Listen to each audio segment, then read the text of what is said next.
Good afternoon. As director of the Harwood Museum of Art, I have the great pleasure to welcome you to this symposium held in conjunction with the Harwood's current exhibition, Mabel Dodge Luhan and Company, American Moderns and the West. This exhibition addresses an important period in the history of Taos modernism between 1918 to 1940, featuring many of the second migration of artists to the region, invited or drawn by Mabel and her circle, forming a critical link between the first wave represented by the Taos Society of Artists and the third post-World War II influx of artists represented by B. Mandelman and Louis Rieback.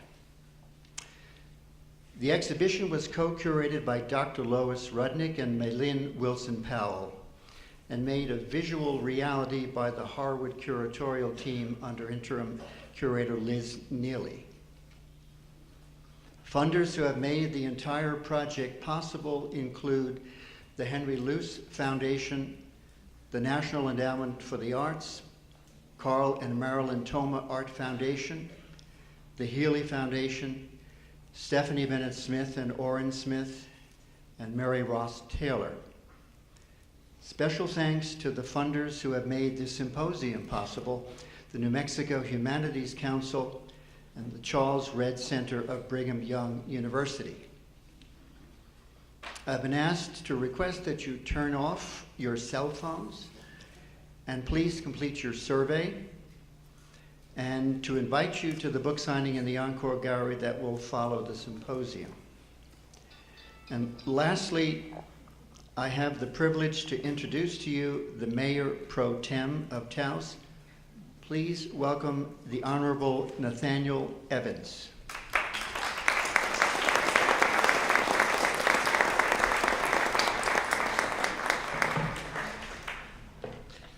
Hello.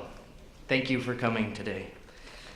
I'm here on behalf of the Mayor Dan Baroni. He sends his apologies that he couldn't be here with you today.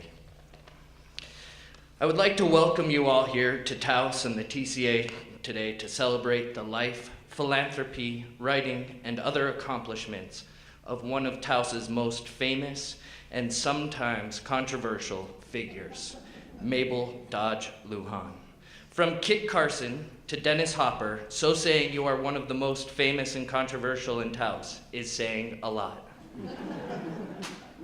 You will hear many views on this remarkable woman this afternoon, and during the series of lectures, exhibits, and events that will be going on this summer, from experts and authorities in their field who will talk about Mabel Dodge Luhan as an art collector, writer, a political and social activist, a mentor and patron of the arts, and about her ability to excel in nearly every area. She brought people from all over the world to Taos at a time when there were no airports and no paved roads to get here. If you think we are out of the way now, you can imagine what it was like then. In fact, you can make the case that Mabel Dodge Luhan is the mother of the tourism industry in Taos that now makes up 40% of our economy. Yes. And not just everyday citizens, but a list that reads like the who's who of the 20th century, including icons like writer D.H. Lawrence, psychologist Carl Jung, conductor Leopold Stokowski, painter Georgia O'Keeffe, and photographer Ansel Adams, to name a few. She established Taos as a center for the arts, where artists and celebrities could visit and be inspired, or take up residence and become part of a mixing of history, traditions, and cultures that spanned the globe and 1,000 years. Taos continues to this day to be known as a cultural, artistic, and inspirational mecca because of her work.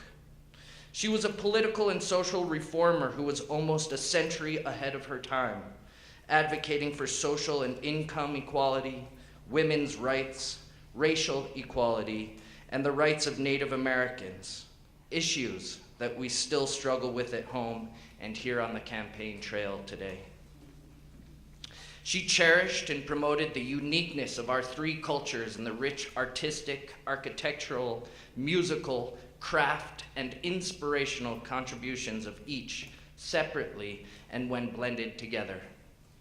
She contributed generously to the town, supporting our public library by donating thousands of books during her life and donating the first hospital in Taos.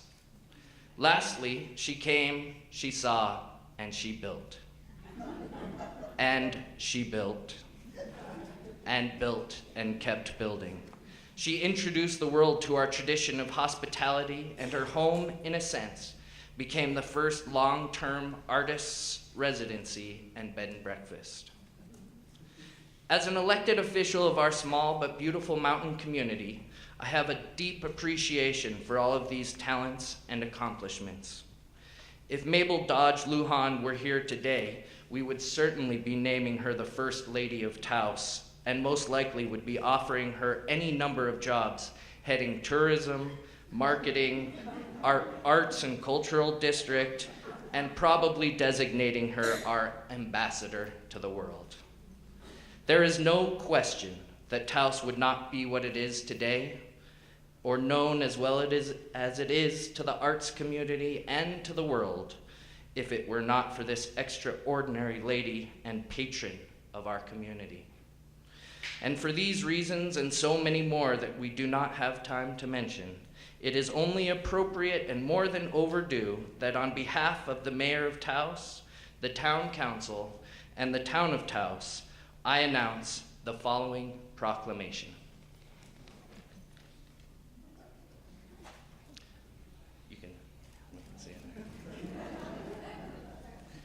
Whereas Mabel Dodge Luhan was a world-renowned writer, humanitarian, and mentor of the arts that brought prominence and notoriety to the town of Taos and northern New Mexico.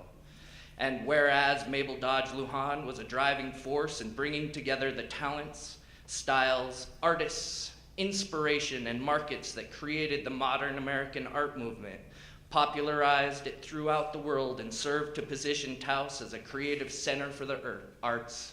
And whereas Mabel Dodge Luhan introduced the world to the unique inspirational beauty, hospitality, and cultural diversity of Taos, laying the foundations of our modern tourism and arts industries. And whereas Mabel Dodge Luhan was one of, if not the most prominent and globally known resident of our community from 1918 to 1962, serving as our unofficial ambassador, mentor, and host to the arts, to the outside world, and to many of the most talented, influential, and well-known figures of her lifetime. And whereas Mabel Dodge Luhan advocated, promoted, and symbolized in her lifetime many of the humanitarian ideals of economic, racial, and social equality, as well as the independent, entrepreneurial, yet tolerant and compassionate principles that we pride ourselves on and identify ourselves as Taoseños.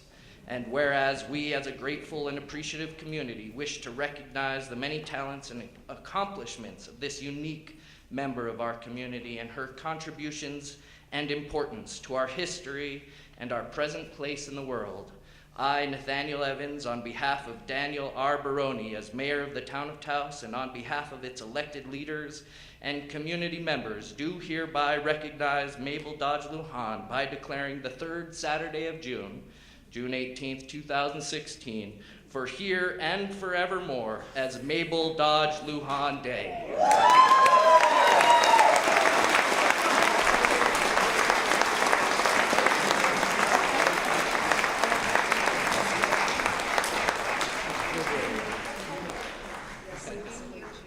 Yes, absolutely. Wow, Mabel has her day, and she's going to keep having it. What do you say, Lois? I think it's great. It just happens to be my 72nd birthday today. I'm very happy that this is our day to share. It is. Thank you so much. Welcome, everybody. Maria Chabot was not wrong when she said to Georgia O'Keeffe that Mabel Dodge Luhan was a one-woman immigration agency. But next to Dennis Hopper and Kit Carson, she looks like Rebecca of Sunnybrook Farm. So, welcome to the symposium. I will be your moderator and one of the speakers. Let me just give you a sense of how things will go. I will introduce each of the speakers before they speak, and then we will take a break after the second speaker, MaLin Wilson-Powell, for about 10 minutes to let people get up, stretch, get water. Come back after 10 minutes, hear the last three speakers, and give you a bit to stretch if people need to leave before the Q&A. We're going to have a table up here with mics and the opportunity for audience members to ask a lot of questions of any and all of the speakers. So thanks. It is a thrill after 42 years of working on Mabel Dodge Luhan to see her have this day arrive. So I'm Lois Rudnick. I spent 36 years as a professor of American Studies and English at the University of Massachusetts in Boston, where I chaired the American Studies Department for 26 years. And from 1977, when I started my teaching full-time at UMass, until today, I have been coming out to New Mexico and working on Mabel Dodge Luhan and her circle. And as Mabel built one house after another, I have written one book after another, and believe that this wonderful book that accompanies our exhibition, and in which has contributions by all of the speakers today, is probably going to be the last work on Mabel Dodge Luhan, but I never can tell with her because something always turns up.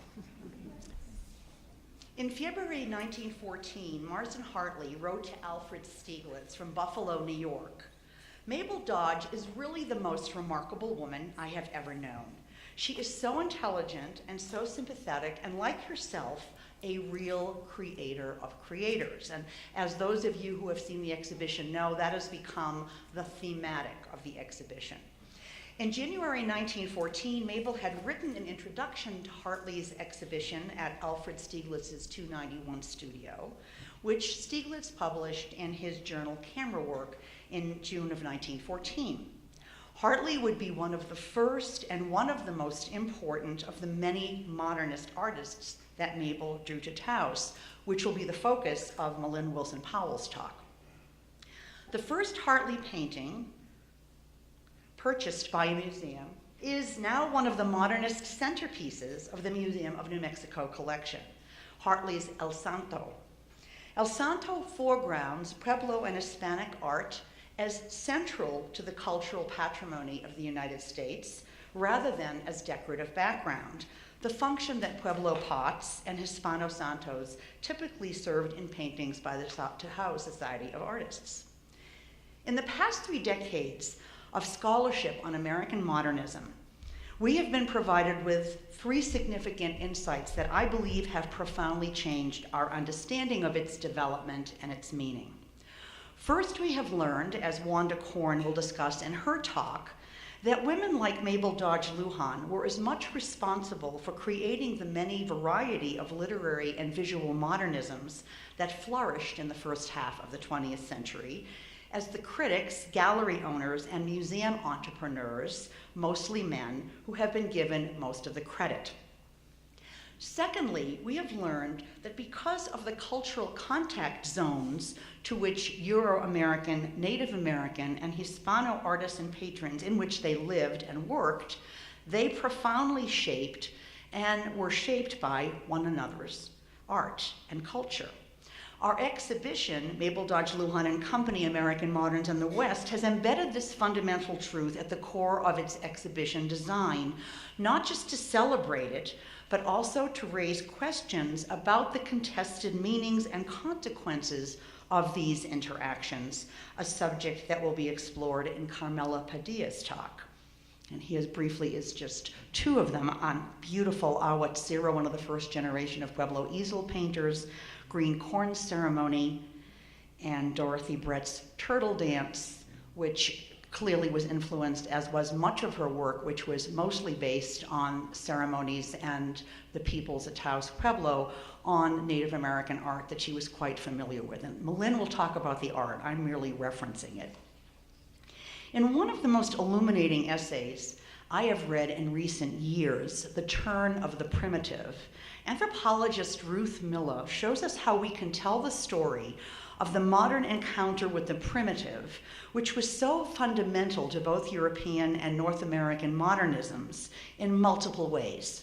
We can tell it as a story of cultural imperialism and appropriation on the part of European and American artists and patrons, by which indigenous, colonized, and marginalized peoples of color became the fodder for the revitalization of European and Euro-American artists and cultures. But we can also tell it as a story of dialogic change, in which indigenous artists found Euro-Americans, quote, interest and appreciation a valuable counter to long-standing histories of oppression and exclusion. This exchange, Miller avers, provided, quote, new and liberating possibilities that responded to the needs of indigenous peoples for economic subsistence, self-realization, and cultural preservation, end quote.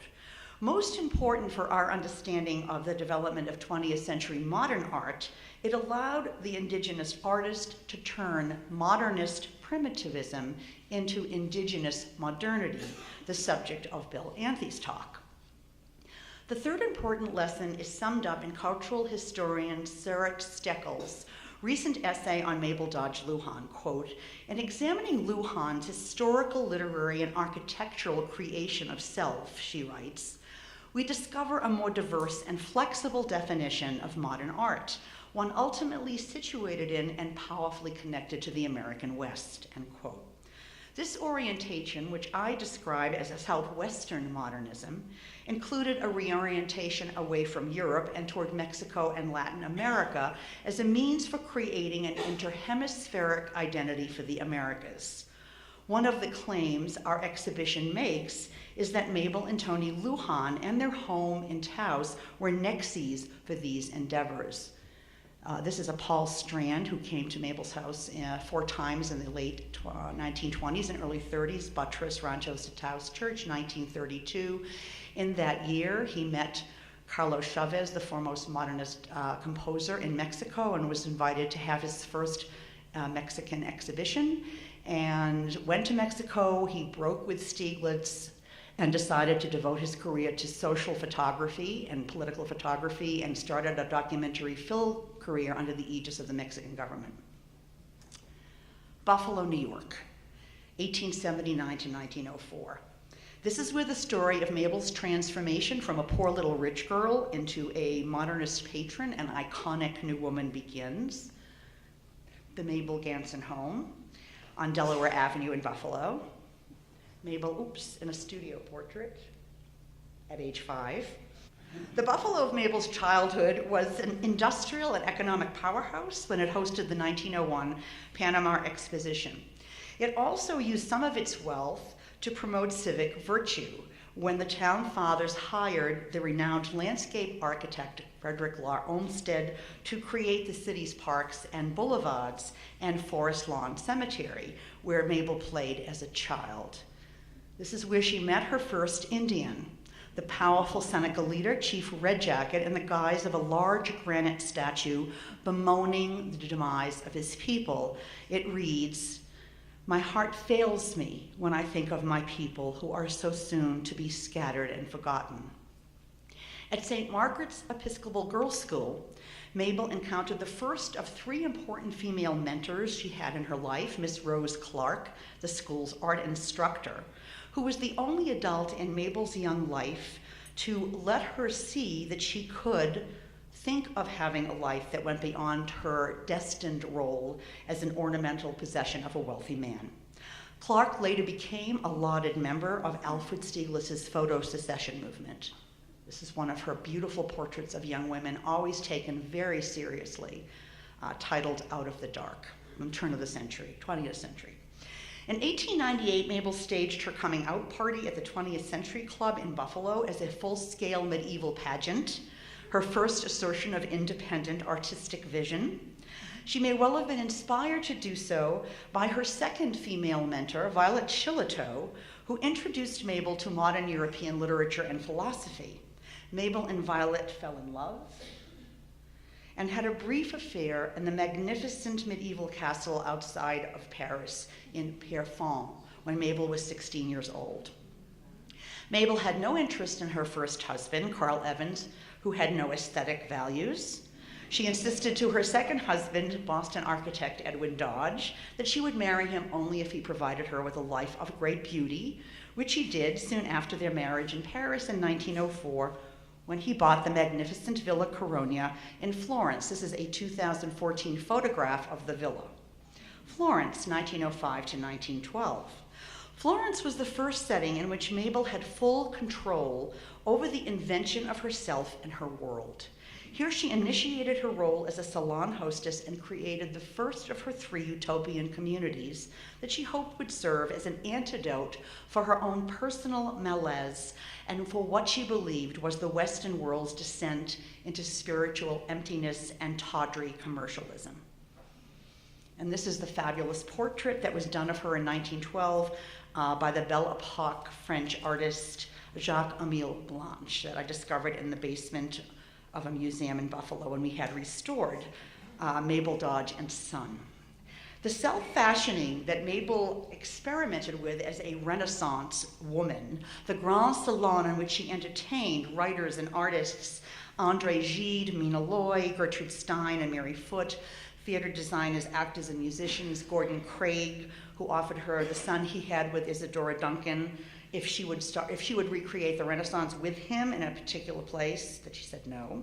Eleanor Deuce, Arthur Rubinstein, all of the artful consciousness that she brought to living every day with the materials out of which she hoped to recreate what she believed to be the highest point of literary and cultural outpouring in Western history, the Renaissance.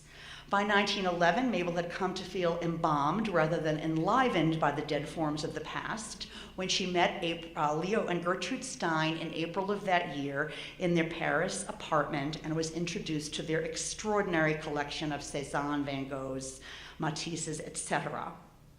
Gertrude Stein was Mabel's third important woman mentor. She wrote a synthetic cubist word portrait, a portrait of Mabel Dodge at the Villa Caronia at the exact same time that Jacques-Émile Blanche was enshrining Mabel as a Renaissance princess, next door rooms, that Mabel printed and distributed at the famed Armory Show in New York City, which Mabel followed up with her still incredibly insightful article about Stein's prose revolution. Stein, of course, has a statue in Bryant Park. Mabel doesn't yet. New York, 1912-1917. Mabel returned to New York in November of 1912 with impeccable timing, as the number of radical ventures about to be launched in the next 2 years has never been matched in American history. She situated herself at the center of all these movements in her rented apartment at 23 Fifth Avenue. This is a later apartment, but I've been told it looks very like the original one. She rented this afterwards. The Mabel Dodge Free Speech Salon, as she called it, had an inner core whose leaders were the first generation of American radicals to respond to the human costs of the United States' emergence as a major industrial, urban, and world power. They included Margaret Sanger, mother of birth control, Emma Goldman, infamous anarchist, John Reed, journalist and later her lover, who would come to found the first American Communist Party after the Bolshevik Revolution, and avant-garde artists Marston Hotley, Andrew Dasberg, and Robert Edmund Jones. The only portrait done of Mabel by Mary Foote while she was hosting her salon in 1915-1916, whether they came dressed in evening attire and jewels or in sandals and war clothes, they were intended to be participants in a laboratory of democracy for a new world order, which was honored not in a park in New York, but in the Christopher Street Station in the West Village by a group of elementary school students in 1994 who put Mabel and her salon into ceramic. So if you happen to be going by that station, look for it. It's the Christopher Street Station in the West Village. Taos, 1917. Art historian Robert Rosenblum has pointed out that after the man-made debacle of World War I, the sacrosanct world of prehistoric nature moved to the central place in the worldview of many American modern artists. Mabel proved prescient when she sent her third husband, post-impressionist painter Maurice Stern, to Santa Fe, New Mexico in October of 1917, 5 months after they were married. When she was asked later in life why she chose this remote outpost, Mabel talked about falling in love with a portrait of a Taos Indian by Taos Society of Artists Irving Kaus, which she had most likely seen during their first New York circuit exhibition in November of 1917. This is Kaus's Hunting Cranes from that period. But it was Stern's letter to Mabel in November that did the trick to get her to come to northern New Mexico, and he told her that she had to come there to save the Indians and show their art culture to the world. And here's the house that she built, which doesn't look that different today.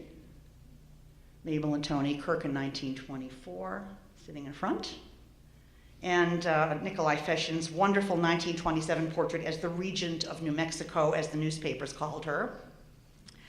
Without the circle Mabel established in New York, there would have been no putting Taos on the map of modern American culture.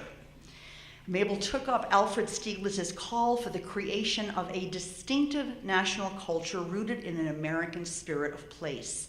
She also took up the shared belief of her social reformer friends like John Collier that non-Anglo, non-white cultures had laid the groundwork for a revitalized American civilization whose cultural productions would equal, if not surpass, those of Europeans and Euro-Americans. Mabel drew some of Stieglitz's most important acolytes to Taos in service to this vision, Marsden Hartley, John Marin, Paul and Rebecca Strand, and Georgia O'Keeffe among them. This is Georgia O'Keeffe's, one of the first paintings she did out of 24 that first summer. She visited Mabel in 1929, called After a Walk Back of Mabel's, and in order to know what Mabel wrote about was taking place under that rock between Georgia O'Keeffe and Tony Luhan, you'll have to read my book, The Suppressed Memories of Mabel Dodge Luhan. Rebecca Strand found her métier after many years of looking for an art form in reverse painting on glass, and this is one of her most magnificent ones that is in our exhibition, Winter in Taos. Mabel's vision of Taos as the center of what she called a New World plan also included European figures like D.H. Lawrence, Dorothy Brett, Carl Jung, Brigadier General of the Irish Republican Army, Ernie O'Malley. This is a Brett portrait of Lawrence that she did up at the ranch. This is Antonia Mirabal, whom Carl Jung met and conversed with in 1925, and who told Jung in a very pithy phrase about the Aryan bird of prey with its insatiable lust to lord it over every land, among other things. And Edward Weston's portrait of this extraordinary young soldier and military leader of the Irish Republican Army who is now published his father's letters and memoirs, and who was part of an entire cadre of Irish revolutionaries who were living in Taos in the early 1930s. The leaders of the Anglo arts communities in both Santa Fe and Taos, mostly hailing from major urban centers, saw themselves as social and cultural change agents who were advocates not for the vanishing cultures represented by the red jacket statue I showed you at the beginning of my talk, but for living cultures, often despised ethnic groups, to which they were given by becoming the catalysts and brokers for their art and their work, gave the Anglo patrons an enormous amount of authority and power, which they wielded in both beneficial and in patronizing ways. This is an issue of the Survey Graphic, one of the most interesting radical journals of the early 20th century that I would do anything to republish, because it has not only extraordinary essays about the Taos Pueblo Indians, but art by the Taos Indians and photography by Mabel Luhan, the only photographs of her I have ever found. This is of her maid, Albidia, who was often used as a model by Taos artists, and extraordinary artwork by several of the members of the Taos Society of Artists. I've only been able to find this, an edition of this online at one university in the world so far. In any case, it's the first real clarion call for civil rights for Native Americans in the early 20th century by a number of different peoples who were involved in a national movement. This is John Collier when he became the first decent commissioner, though controversial, of the Bureau of Indian Affairs under Roosevelt. Pop Shalee was Tony's niece. Mabel told her she was going to become a painter. She had never painted anything. She went to the Dorothy Dunn School for a year, and she became one of the most renowned of the second generation of Pueblo easel painters. Every time you go to Albuquerque Airport, you see one of her 2 murals on the second floor. They are magnificent, the Buffalo Hunt. As we know, patronage is almost always patronizing, something that the wonderful Mexican caricaturist Miguel Covarrubias responded to after visiting Mabel in 1929 with his woman with squash blossom necklace, who is probably Mabel, as did Helen Hokinson in 1938 when she positioned Mabel in her New Yorker cartoon as the drawer for tourists coming to Taos. Just a minute, the lady says, I'm going to ask him a question or two about Mrs. Luhan.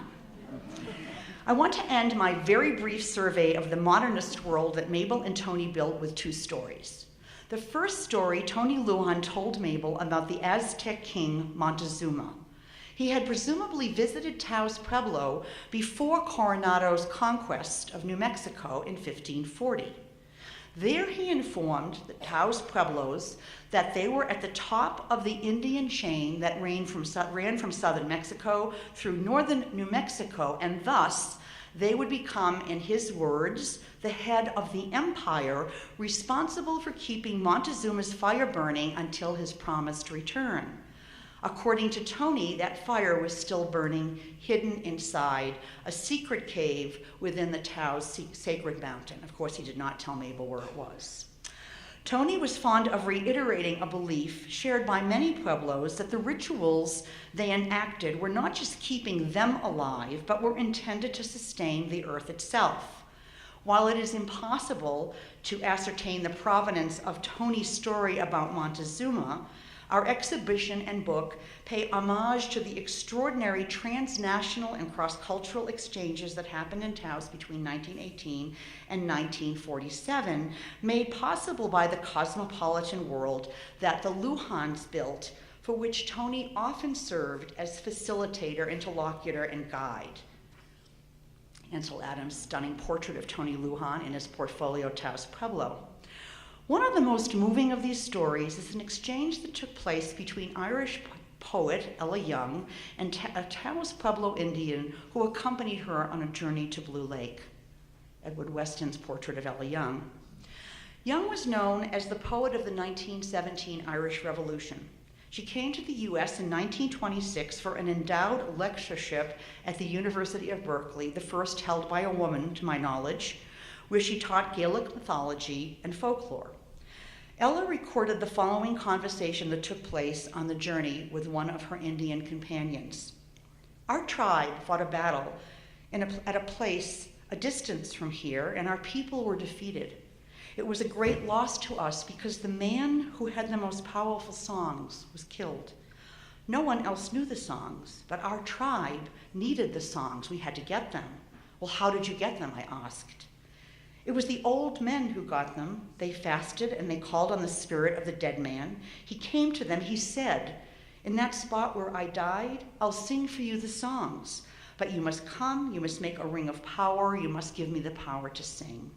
The old men went when they had fasted and prepared themselves, and on the spot where he had died in battle, he came to them. He sang the songs. Our tribe has the songs still. I said, in Ireland, there was a great song once that was lost, and the poets fasted.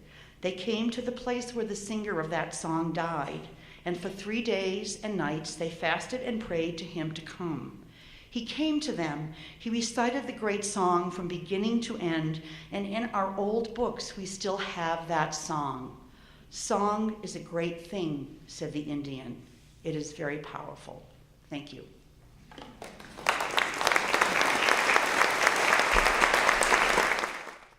Our next speaker is MaLin Wilson-Powell, who will be speaking on Mabel Dodge Luhan, A New Way to See and New Things to Say. MaLin is my partner in crime on this project for the last 37 years.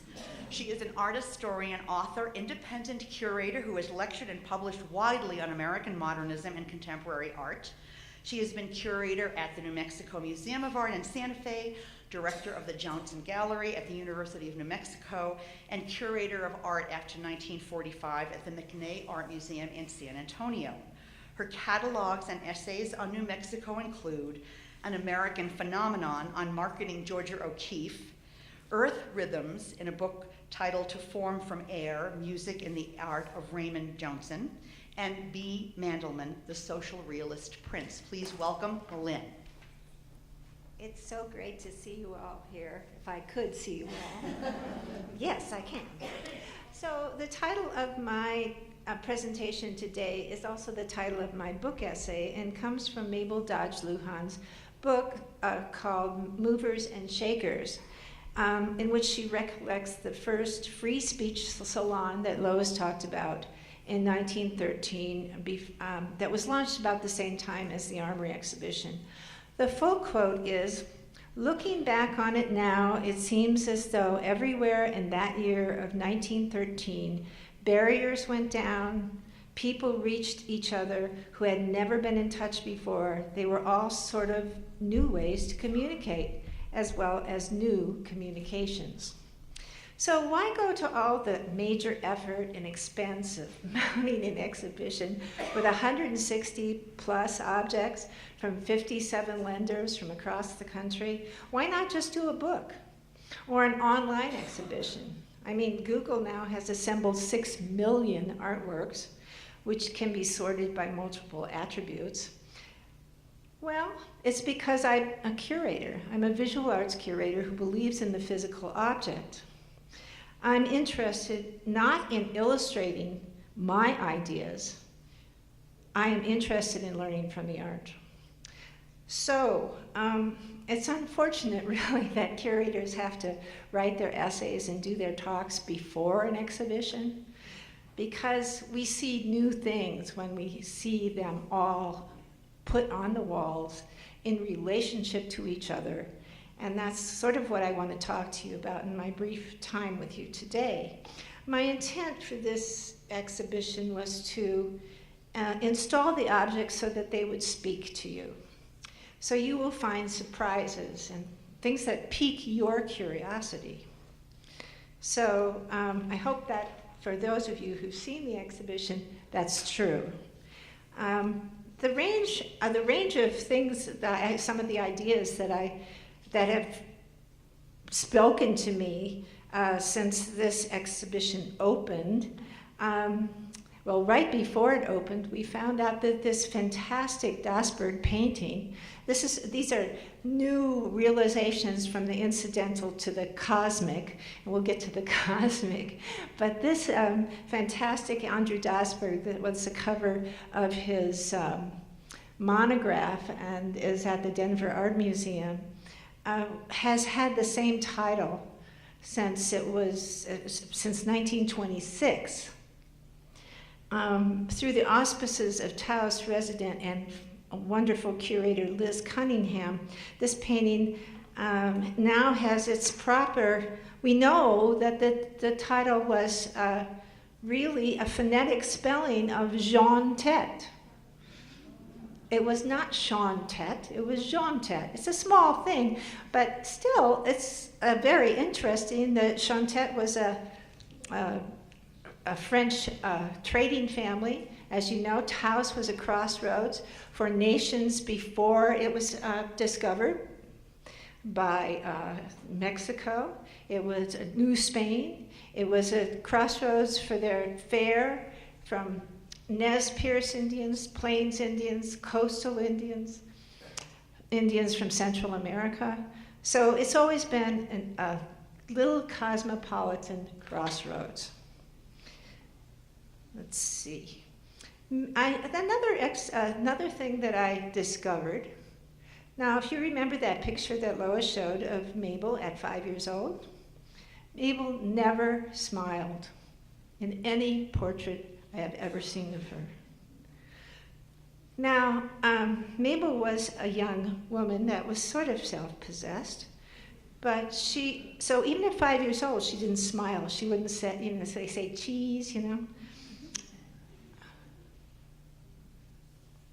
Now this is by Rose Clark, who Lois also mentioned, and this would have been a classmate of Mabel's at St. Margaret's Episcopal Girls' School, where girls' schools were a place where young women could be taken seriously.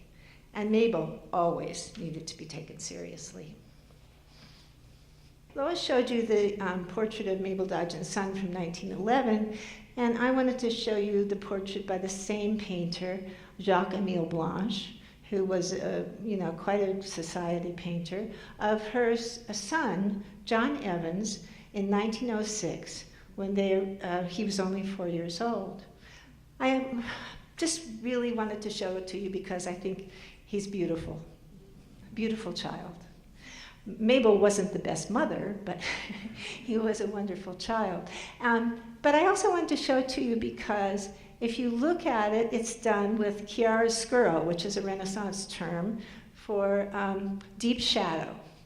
And so one side of the face is in deep shadow, and the other side of the face is not in deep shadow. So Mabel would have hung that. She hung that portrait in every house she ever lived in, that beautiful portrait of her son. And she would have hung those along with the Persian miniatures she purchased in Paris. Paris was the main market for Persian miniatures. They were really books that were taken apart because they were part of a culture that the word was very important, and things were very finely done, very up close. Now, the reason I'm showing you these are 2 of 21 that Mabel gave to the Harwood, is because something I just learned after, as I said, the book went to press, from a lecture by artist David Hockney. And I don't know if you're familiar with David Hockney's work, but he's been very, very influential in the use of the camera in Western art. And what he discovered was that there are no shadows in cultures that do not have a lens-based culture. And so I've been looking at art for, 50 years. And I never found this hidden thing that was hidden in plain sight in front of me. If you remember the beautiful child's face, there's an apocryphal story about a Chinese empress whose portrait was painted by a Western painter when they first came, and she said she hated it.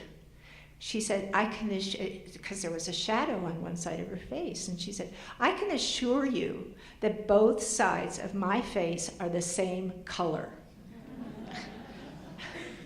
So anyway, I selected to show these two to you because the anonymous one on the hunters relates to me to Taos Pueblo because they were great hunters and they were great horsemen. And the one on the right, Persian peasant men dyeing clothes, because color comes from dye. And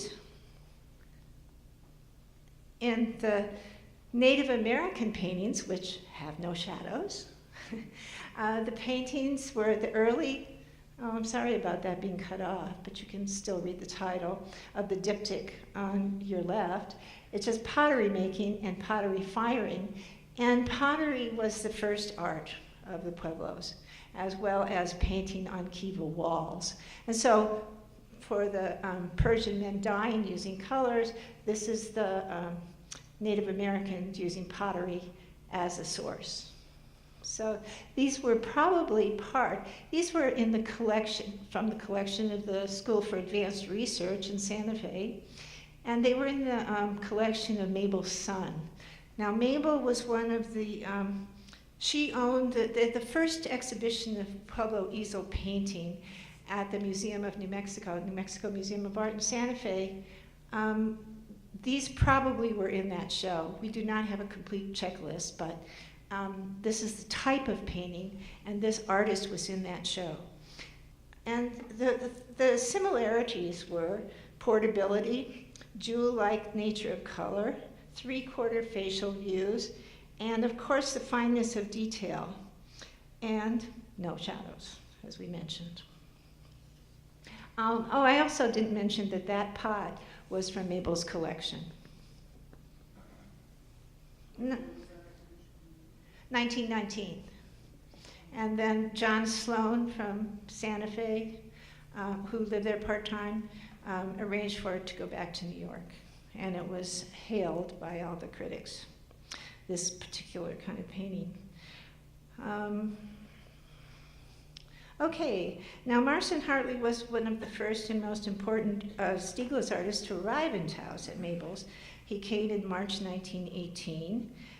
Mabel always took her guests immediately to Pueblo dances, and Hartley became a serious student of Pueblo dance and wrote some 4 articles, detailed scholarly articles about the ceremonial dances and how they were the pinnacle of refinement and complexity.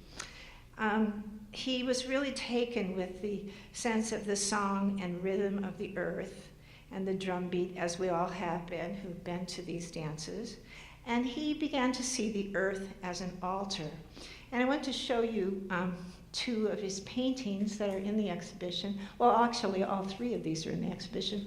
But on the left is a painting he did in Berlin before he came west. And I think you can see, it's called an abstract arrangement of Indian symbols. And he would visit, like Picasso would visit the Ethnographic Museum in Paris and look at African art. Hartley would look at the Ethnographic Museum in Berlin, where he was living. And to me, the work on the left is, he was trying to do a distinctly American symbology. So it's hieroglyphs, though. There is no movement there. Now, after he came to New Mexico and started going to the dances and started going out and doing pastels like he did on the upper right, he started seeing rhythm in the earth. And so the lower right, which was something he did after he left New Mexico, I think he did his best paintings of New Mexico after he left. He was a very peripatetic guy who really wasn't satisfied anywhere. And when he went back to Europe, this was painted also in Berlin, New Mexico Recollection 12.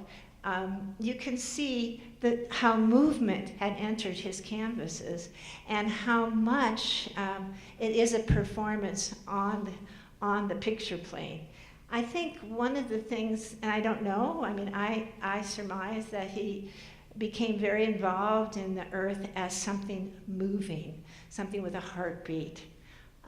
Also, Hartley's distinct because most landscapes of New Mexico are pretty, and this one instead just has muscle, visceral, the color of blood. It's a very hard, charging painting to me, and one of my favorite paintings in the exhibition. Of course, Awasira is probably the artist who was most, he's a San Ildefonso artist in the first generation of Taos, of Pueblo easel paintings, and he had the most contact with Anglo artists and most interactions. And in 1925, he became an assistant war captain of his tribe, and that meant he was responsible as both a guardian and a diplomat for activities beyond the Pueblo boundaries. And he and Mabel wrote an article about him for Arts Magazine. And so this is him in his costume. It's a painting of the same dance, the Eagle Dance. And on your lower right is an Ansel Adams of an Eagle Dance, which is interesting to me that it was done the year before the painting was done. But of course, the dances have been done for generations and generations.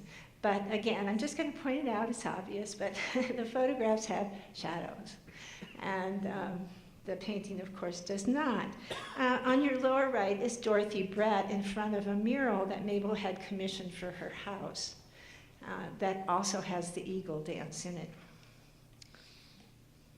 And Lois already showed you this, but I'm going to show it to you again because I wanted to show you, do a little comparison between the Awasira dance on the upper right and Dorothy Bratt's paintings. Now, what's different, you know?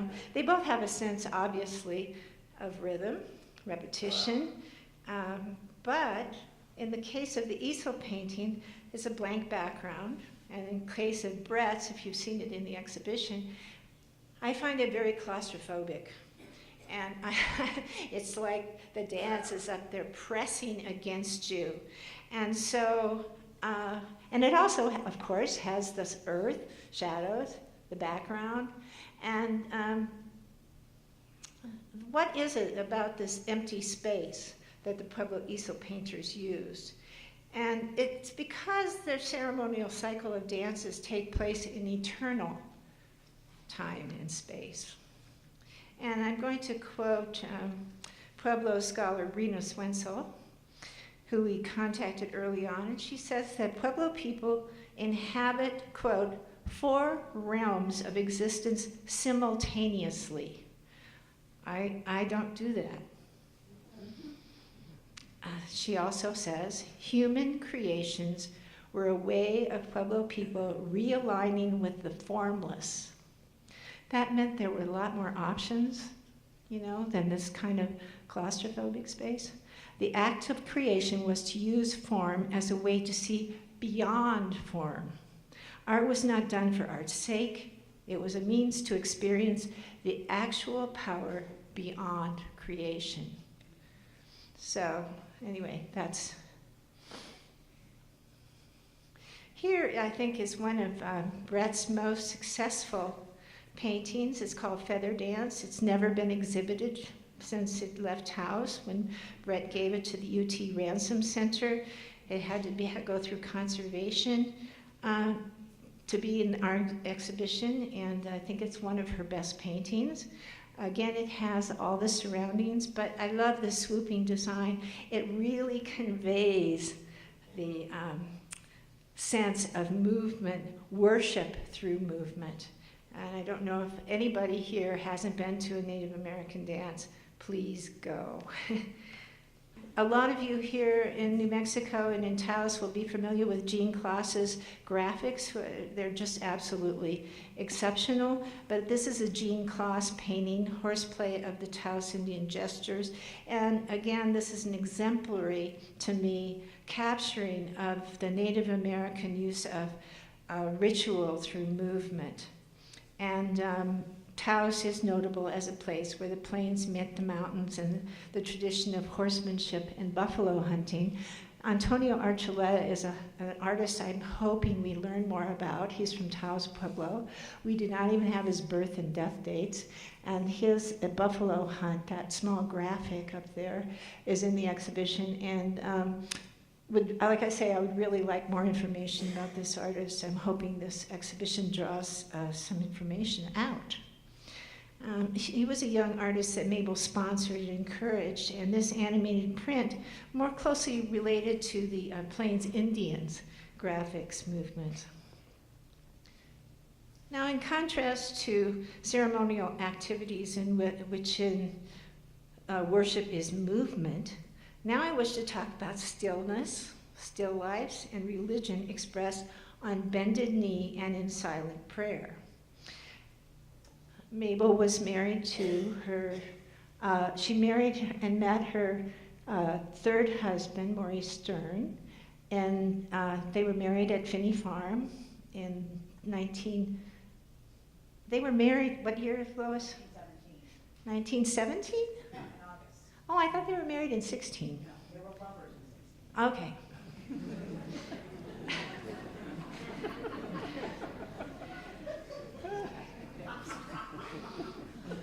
So for me, this was this idea of stillness was another thing hidden in plain sight. Visual art has always recommended itself to me, although I've been involved a lot with video art. Most visual art to me is, I like that it's still so I can study it. and it doesn't keep moving on me, and that I can measure my own life changes against it through the decades. But Mabel agreed to marry the painter Maurice Stern with the idea that she could turn him into a sculptor. And so this is a, yeah, she had her ways, you know. Now Mabel, this is her at Finney Farm, reading, and on the right, your right, is a beautiful ink wash on paper. And Mabel, I like this one particularly because she's not looking at Maurice. Their relationship was quite fraught. And as I say, she agreed to marry him if he would become a sculptor. And she would only pose for him if he used a monochromatic palette and emphasized volume. And that's what you see here. So when they came to Taos, you can see she did turn him into a sculptor. And it's a beautiful sculpture. And this Taos Indian on the right that's in the exhibition is a cast bronze that Maurice did and what has been languishing in the basement of the Art Institute of Chicago since it was done, basically.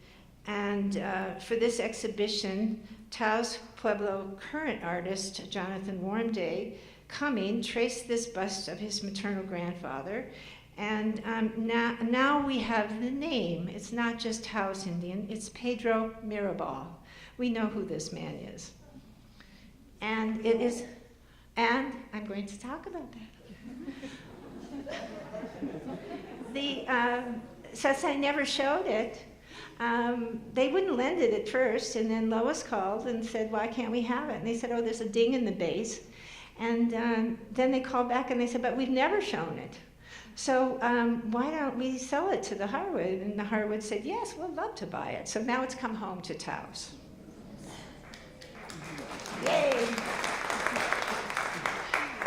But this kind of up-close view, I wanted to show you this. This up-close view up on the, is that beautiful Santo that I know that Carmella is going to talk to you about also.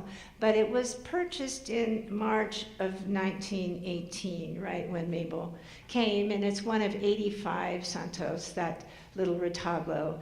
And it's an up-close view that was very unusual. Most retablos have full dress with attributes of the saint.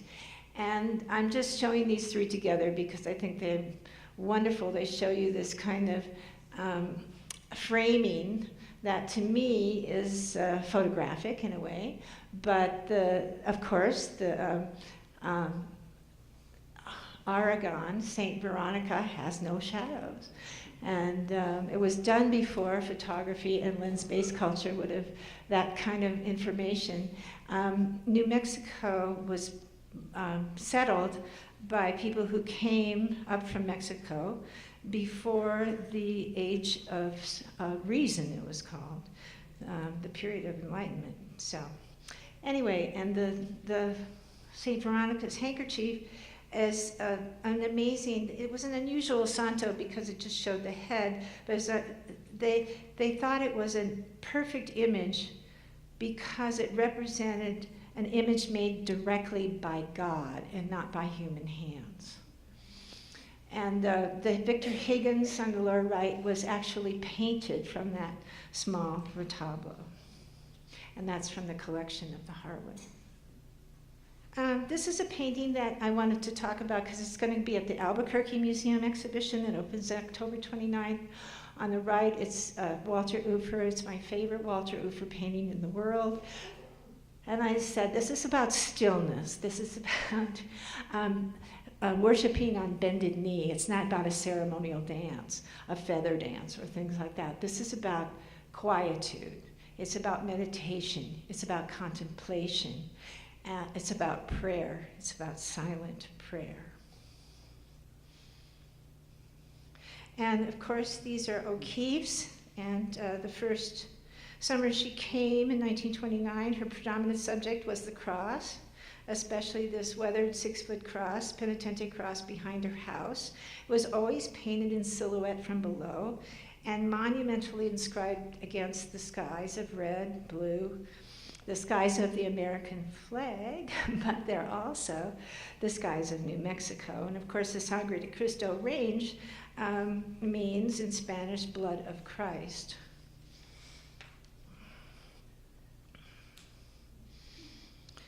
Now, the crucifixion or the cross was not a normal subject for artists until 15th century Florence. They did paintings of the mother and child, they did paintings of the deposition, they did other kinds of paintings.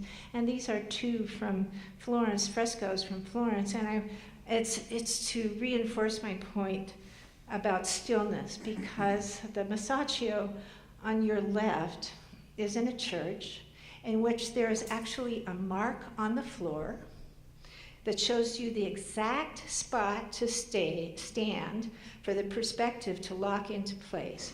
The viewer was literally nailed into space like Christ on the cross.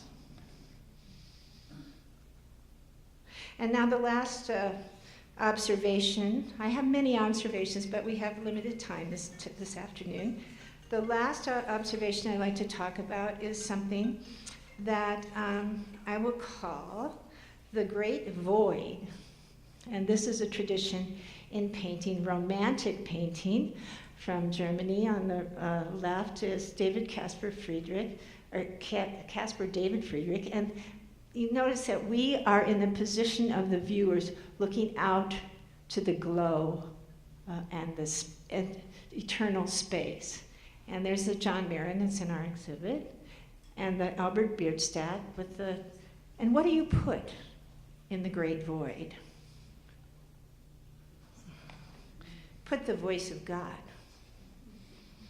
So the void embodies the possibility to imagine creation from nothing. And so on your left is Agnes Pelton, a favorite artist of mine. And she's a follower of Agni Yoga, and one of her primary meditations would have been on, quote, subtle transmutations of giant fiery forms towering in the sky, thought capable of entering the hearts of devoted disciples to ignite the fiery divine. So, and this was part of her Transcendental Painting Group work, and this was in the 1933 exhibition at the Chicago Club. And she wrote to Mabel. She had stayed with Mabel in 1919, and she said, the best work that has come to me in these years, this is the best work that has come to me in these years since I lived for a winter beside you, and that has tried to express itself through me in these paintings. On the right is Emil Bistrom, who is also a practitioner of Agni Yoga, and he proclaimed, it is a new era in art, attempting to express the spirit, the essence of things, those works that demand we look in silence and become creators too. So this is the last slide. Mabel was a cultural catalyst for new ideas, and this is one of the reasons for the exhibition. I'm showing you these two particular permanent installations at the Harwood because the Agnes Martin meditation room, really, is at Andra Dasberg, the first slide we saw of the beautiful Chantet Lane, was Agnes's teacher. So there's a direct lineage there. And Kenny Price's Death Shrine, Kenny had a kiln at the Mabel Dodge Luhan house when Dennis Hopper bought it, and the Prices first moved from California. After Mabel's 1947 book, Taos and Its Artists, Mabel really disappeared from public discourse. That the tiny town of Taos has an outsized presence in the art world's map is a bequest from Mabel. This exhibition that I thought was impossible to do after 40 years has exceeded my hopes and dreams, and it came to fruition with the support and hard work of many of you that are here today, and I want to thank you publicly. This exhibition is not simply an adulatory exercise. I hope you see new things with new things to say. Please trust yourself, your instincts, and don't regard any small voice that niggles you about something. Thank you for coming, and Taos really is, for me, although I know they're going to do a wonderful job in Albuquerque, is the best place for the Mabel exhibition in its physical and metaphysical terms, because you see it in the treasure of the Harwood building with the land in the sky, the Mabel House, Taos Pueblo, Ranchos Church, D.H. Lawrence Ranch, the Martinez House, the Blumenschein House, the Fetchen House. It's an open university in Taos, and you can populate it. Thank you.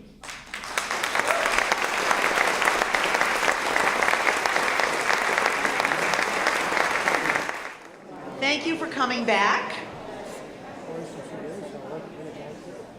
Our third speaker is the wonderful Wanda Korn, whose the title of her talk is Making Modernism Regional, a Southwestern Story. Wanda Korn is Robert and Ruth Halperin Professor Emerita of Stanford University. Retired from teaching, she continues to pursue research and guest curate museum exhibitions. Her publications include The Women Building History, Public Art at the 1893 Columbian Exhibition, and as co-author, Gertrude Stein, 5 Stories, which was the story of Gertrude Stein's patronage. Her major study, The Great American Thing, Modern Art and American Identity, 1915 to 1935, focuses on the exchanges of modern artists in Paris and New York and conceptualizes an Atlantic rim of avant-garde culture. Dr. Korn is curating an exhibition on Georgia O'Keeffe's clothing, which will open when, Wanda? March of 17 at the Brooklyn Museum, and then it will come to the Georgia O'Keeffe. Please welcome Dr. Wanda Korn. Thank you, Lois. And good afternoon to all of you who are here. It's a delight for me as now an East Coast person to always come to this part of the world that I've grown very fond of. And in fact, part of what you will hear today is what only somebody who doesn't live here can think and talk about, I think. And I want to thank Lois and MaLin for the wonderful, wonderful exhibition, but just the whole project, the book, the symposium, the activities that they will be continuing to be a part of for the next couple of months. It's quite a festival of activities, and all in honor of a woman that we're just beginning, it seems to me, to understand better and thicken a little bit in our understanding, but also of her complexity. I want to ask you today to start my project here. I want you to think of Mabel Dodge Luhan and her circle, and I would also include the artists that were here when she arrived, those artists from the Taos Society of Artists. Think of them for a moment as expatriates, not emigres, not exiles, not immigrants, but rather adult expats who freely chose to live here. Usually Anglo-American men and women who often began as summer visitors to Taos and sometimes Santa Fe, and then they became, because they loved it and because it gave them something they were looking for, full-time residents. Mabel's somewhat the exception because when she came, she stayed. We commonly think of expatriates as American nationals who leave home and settle permanently in a foreign country. In the 1920s and 30s, Taos was a foreign country to those who hailed from cities north and east, cities like Chicago, Boston, New York, and occasionally from the other coast, San Francisco and Los Angeles. And then, of course, we do have, with Dorothy Brett's representation here, other countries like England or Germany. Those who settled here and in Santa Fe, elsewhere, had a rather common pattern, which I would call it the expat pattern. First, and this would apply to expats whether they're Americans living in Panama or England or Germany or wherever. But usually they have already had their childhood and their early adulthoods in one place. And in the case of Taos, those were often big urban city places. And they willingly chose to leave their home cities to live in a place that offered them alternatives. Weather, climate, lifestyle, scenery, a very different set of cultures and amenities. Don't forget that when Luhan came, she was something like 49 years old. O'Keeffe, 42, and that was for her first summer. She didn't come to live here full time. She would have come as soon as she could have, but she had obligations in the East, a husband. So when husband died, then she, at 62, moved here for good, and she had such longevity, she had another 30 plus years to be here as a full formed expat. So these are people who, when they leave wherever they're coming from, are well formed in their habits and customs. And once they come here, they have to start making decisions as to how they're going to live in this new environment. How are they going to fit into their new communities? How much will they adapt or assimilate? How much will they change the habits that they bring with them? We know a great deal about why these artists came, and we've already heard a little bit about that today. And the various achievements is what this exhibition's all about, that they accomplished once they were here. They were obviously, to put it very simply, drawn to another way of life in the modern era, and this place offered them what they often interpreted as antiquity, First Peoples. It offered them sunshine, healthy air, casual day-to-day living. All this was completely foreign to the ways that they had been accustomed to living in their former lives.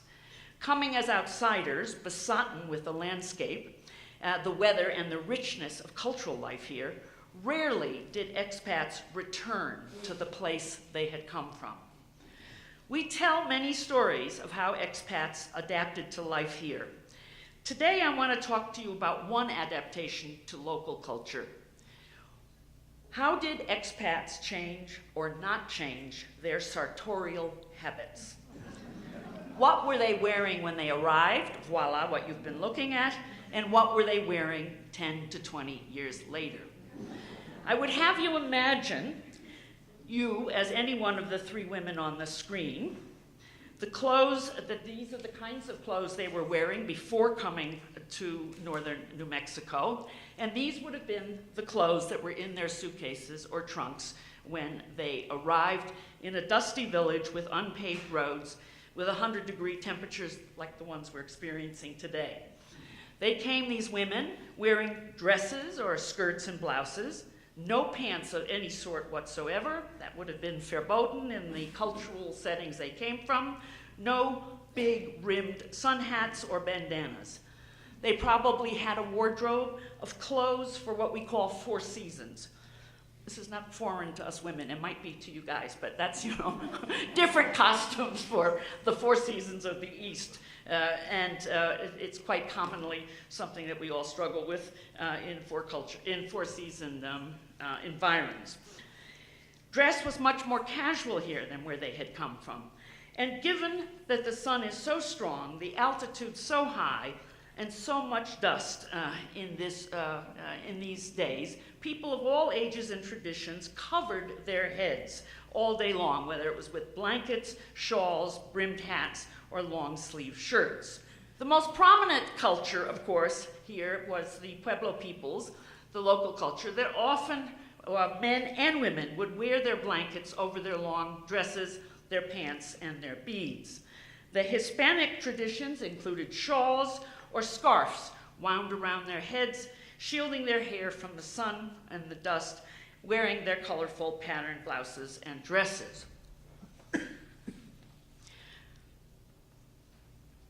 Cowboy, and in this case we also have some cowgirl culture to complete the much-cited tricultural makeup of New Mexico. Though the cowboy culture was predominantly in these parts, or I should say in the West, the American West and Anglo-American population, there was also, we know, a great deal of diversity. They were not just Anglo cowboys, but Spanish cowboys, African American cowboys, and there were cowgirls. And what I will address in a moment is there were also dude ranches where visitors, many of them women, as you see in these photographs, could play cowboy, cowgirl. More on this in just a moment. Now, how did the expats respond to these local and different patterns of dress? For men, it was relatively easy. They didn't change too much at all. They adopted perhaps a cowboy hat, some boots, and occasionally jeans. Men, however, could make fun of local cultures, and that, of course, is what you're probably laughing at. You really should be laughing at how little they changed. In the picture on the upper left, living in this environment, especially those ties and suits. But in fact, they could also play at being Indian, as they're doing in the lower right. For the next, so my story is going to be primarily about women. Women expats from other parts of this country, and they usually made much more serious adjustments to their wardrobe. And I'm going to give you 4 different patterns or ways that I've discovered women adjusting their dress during the interwar years and into the 1950s to be able to position and define themselves within what was indeed their adopted culture. There was no single way, but several. And I'm going to have an exemplar for each of the 4 ways. My argument will be this, that the sartorial modes of foreigners, quotes, outsiders, expats, that's all the same, sort of synonyms for one another, have much to say about the individual identities that each of these women invented for themselves in the Southwest. But culturally, their adaptations also participated in a much bigger project. These women helped create modern definitions of the Southwest as a distinctive American region separate from the American West, kind of a subsection, if you will, of the American West. And one contribution that they added was dress and shopping to the long list of attributes that lure visitors today to the land of enchantment. Pattern 1, Dorothy Brett. Brett, you remember, was British. She is one of the member of the trio of the D.H. Lawrence and Frida Lawrence. She came with them to Taos in 1924 when she was 41 years old, having been recruited by Lawrence. And she stayed, another one who stayed when she had arrived and became an American citizen in 1938. When she arrived, she had bobbed her hair, and here are, let's see if I can get this pointer to work. This is she at Slade School of Art in London, and this is she was members of, I think, the Bloomsbury group on a picnic someplace in England. You'll see that she's bobbed her hair, and she's adopted 2-piece outfits, particularly the upper left piece, that were worn by artists and writers in Bloomsbury, the habitués of Bloomsbury, but also in Greenwich Village. In fact, it's called art dress sometimes, although they're called Greenwich Village sacks when they're talking about the American version. These are one of a kind. Usually they're homemade dresses. They were very loose, no corseting, and that carried an enormous idea at the time not to have such looseness, because they was really broadcasting that these were very liberal and progressive women. What did she do? Well, she adapted to her Taos environment by shedding. She probably shredded them too, but anyway, shedding her dresses and going cowgirl, as we see her on the other side of the screen. And this is a picture that she also, I think, made into a postcard so she could send back to England to show her friends and family the new woman that she had become in her new environment. In it, she wears a dark shirt and knickers. I don't think you can see, but you know that she always had on boots that practically came up to her knees, a wide-brimmed hat, bandana, and scarves. I honestly don't know whether Lady Brett rode horses. I suspect she was like O'Keeffe and might occasionally, let's try another one. Okay. She might occasionally have taken to the trails, but she appropriated her outfit because it was becoming a very popular mode amongst foreigners, expats, to do so.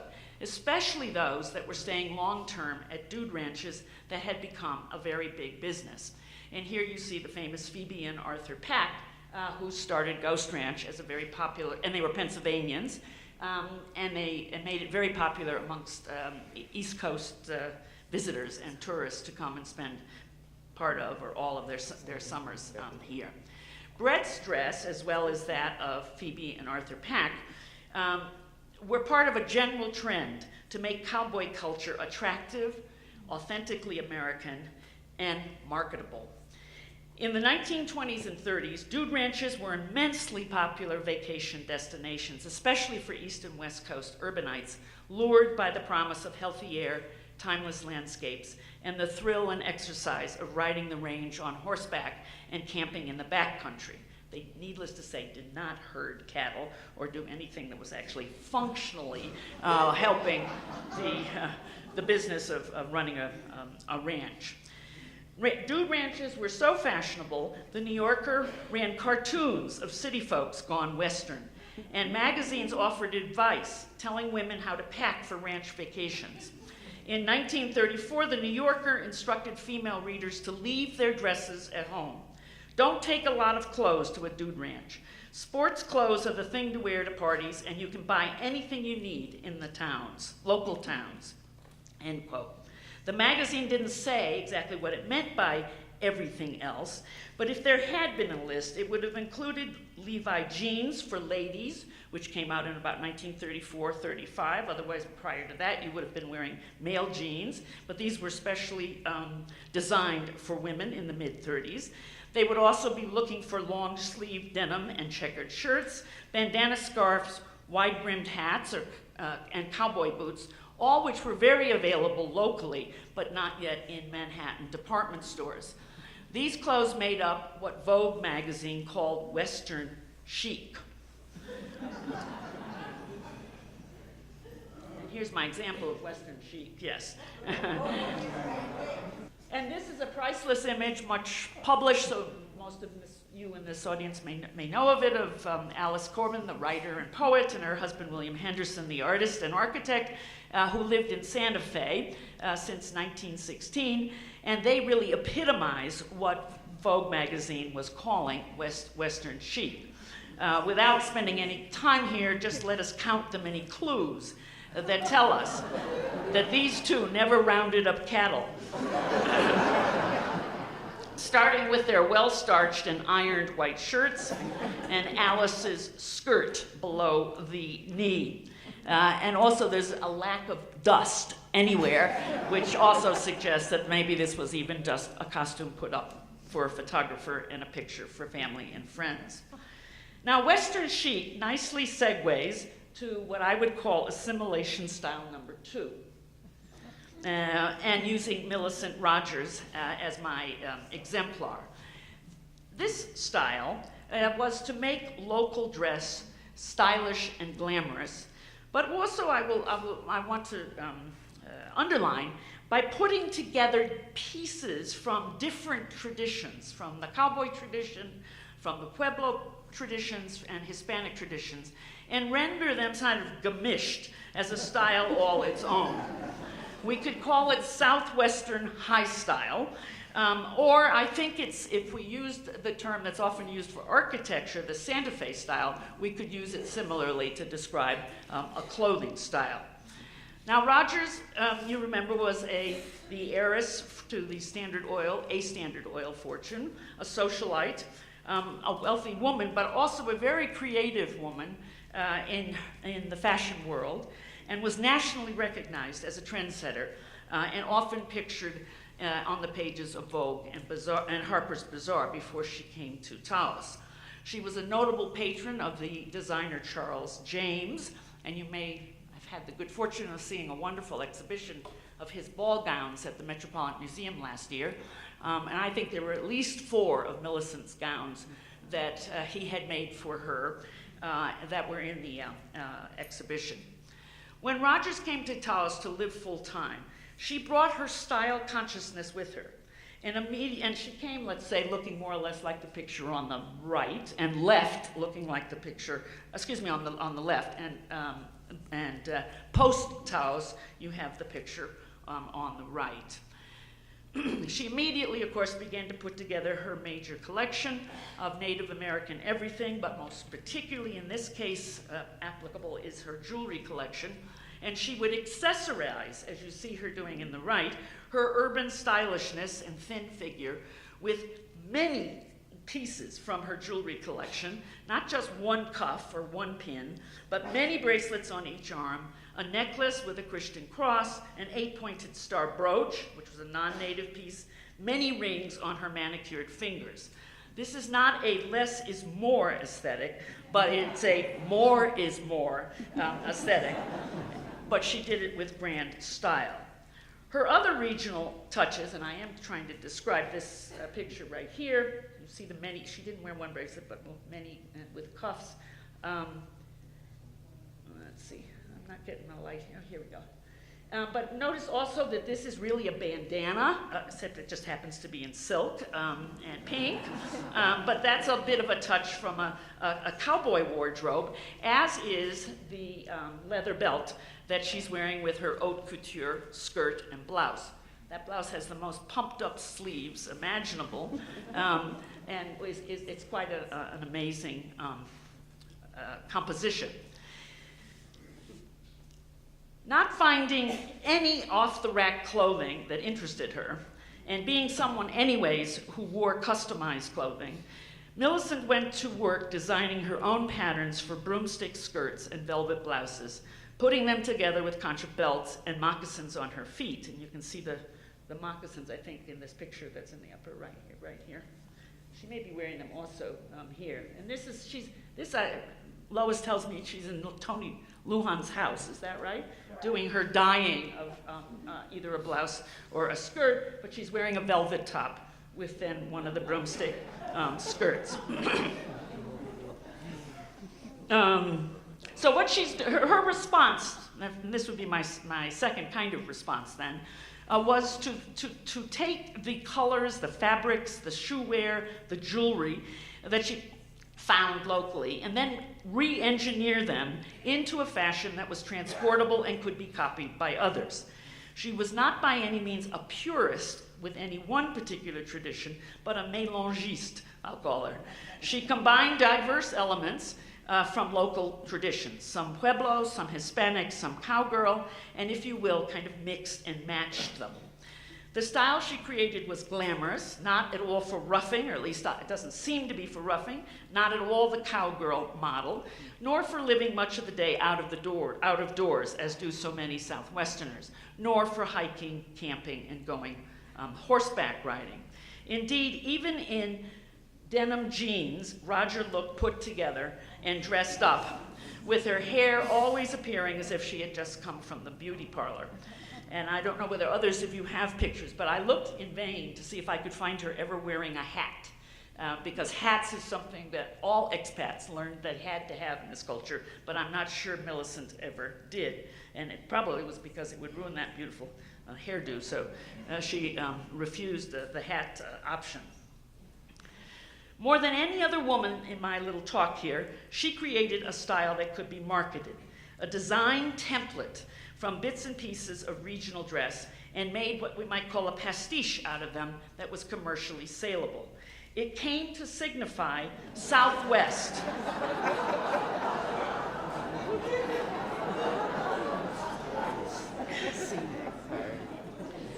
A style that today is marketed everywhere in this region. And I do have to say that if any of you were lucky enough last night to be at Leslie Dillon's beautiful Passions of Mabel Dodge Luhan presentation, she was wearing a slightly, what should I call it, a sort of simplified version of the Millicent Rogers, or another victim there that you see in the picture. All right, now let's turn to the third pattern of assimilation. And my example here will be Georgia O'Keeffe. And here you see her before and after, so to speak. Now, actually, this is really before and just at the beginning of Taos, because this picture on the right is her taken in the first summer that she came in 1924. 29, thanks. And important to realize, I call this the personalized regionalism. And it's really trying to think through O'Keeffe's attitudes and patterns of assimilating to the Southwest that started me on this whole venture of thinking about what the options were and what other women were doing compared to her. That got me going on this whole topic. When she came to New Mexico in the summer of '29, she was wearing, as she does in one of Stieglitz's portraits of her on the left, white cotton blouses, black sweaters, sometimes a black sweater and a black skirt, heavy stockings, and flat shoes. And that would be the costume that she would wear, that would be her summer wardrobe that she would wear in Lake George with Alfred Stieglitz. So when she arrived for her first summer, when she fell completely, madly in love with this part of the country, she already had established black and white as her major color, her color coordination. She always wore single colors, never patterns or rarely patterns. She would have strong silhouettes to her costume. They were relatively plain, no accessories, that is, no jewelry accessories. She used scarves very much as an accessory. And she had this pretty much down as an indigenous personal style before she arrived here. And I always think that the picture on the right really shows the Lake George outfit that has simply come with her. And she's opened up the luggage, and out it comes. And here she is, probably at Mabel's in this picture by Rebecca Strand. Well, after they had been here for a few months, this is the way they looked. This is a tintype, a rare tintype. For its image, it's very rare. There are several versions of it. But this is what she and Rebecca Strand James, who she was traveling with, posed for later in the stay. And they had already made their first adjustments of assimilation. They've donned dark blouses that are probably what O'Keeffe wrote to Stieglitz. She was so pleased. She said that they had each gotten a, quote, black sateen workman's shirt for 95 cents each. She also reported that O'Keeffe had bought 4 strings of white Indian beads to break the front, unquote, while Beck had purchased a mass of stuff, which I suppose includes the necklace she's wearing and the hat. Now, many of you are probably thinking that it's Georgia O'Keeffe that's on the left, but you're wrong. That's James, Rebecca, and it's O'Keeffe on the right, who looks as much like a tourist in this picture than I ever have found her looking in any other picture, and she certainly would never wear that kind of white floppy sun hat in later years.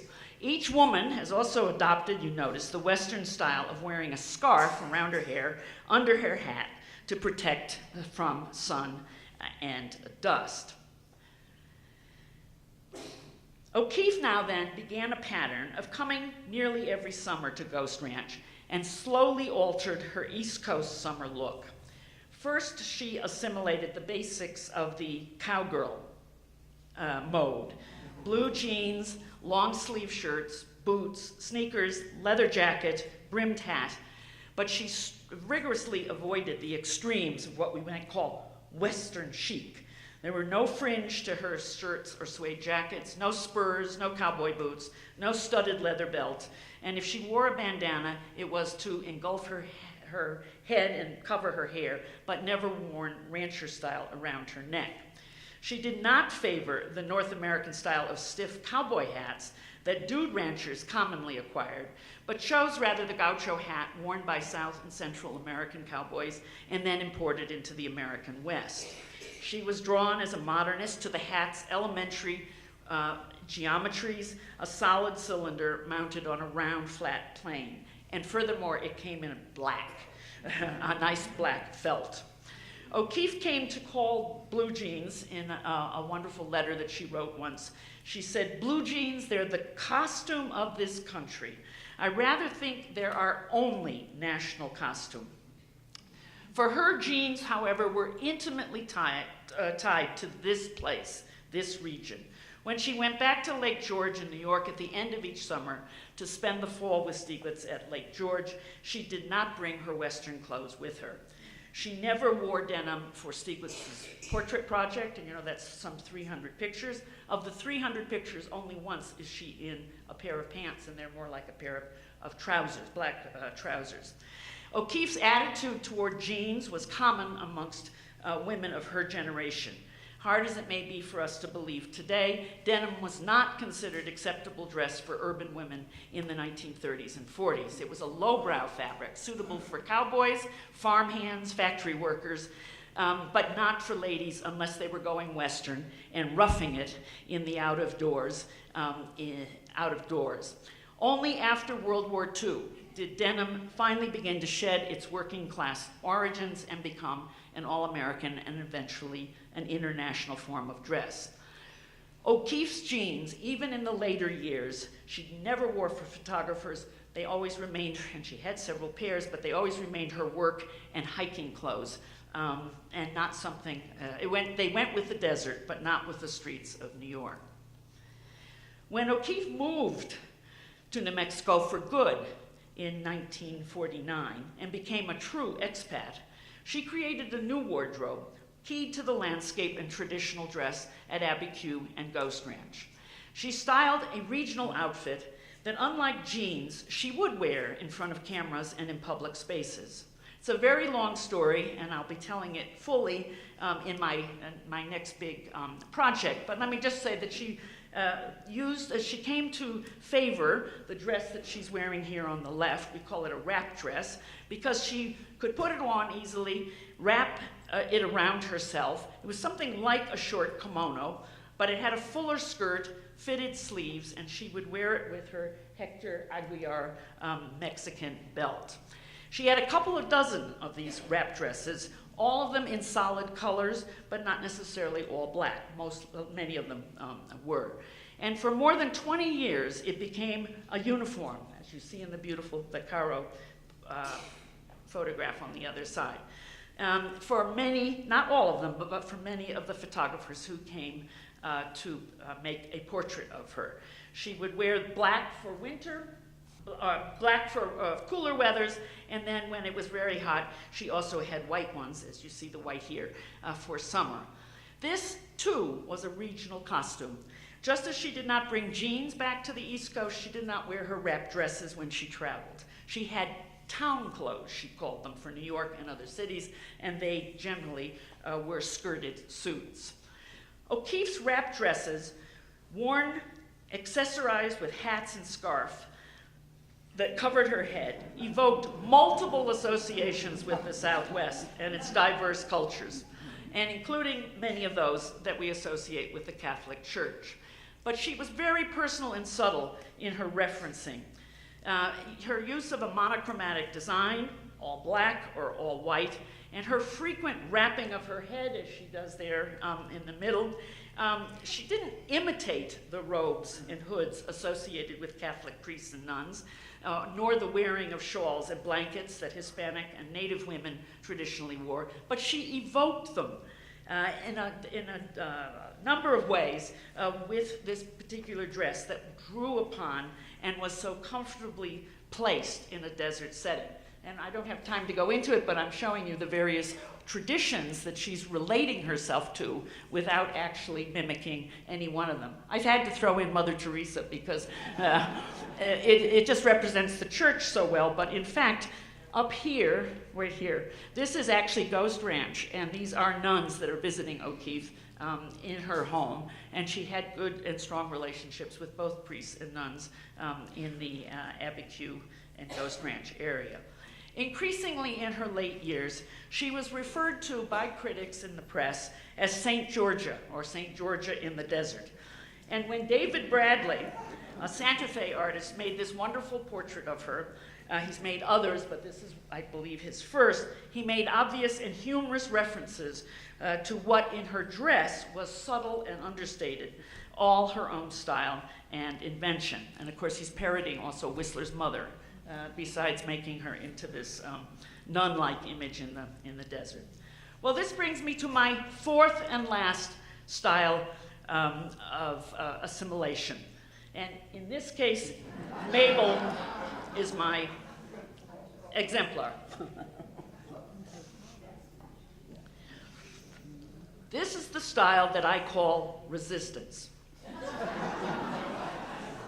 That is, you resist following any one of the other three styles that we've just looked at, and you continue to dress in styles that work just as well in New York as they do in Taos.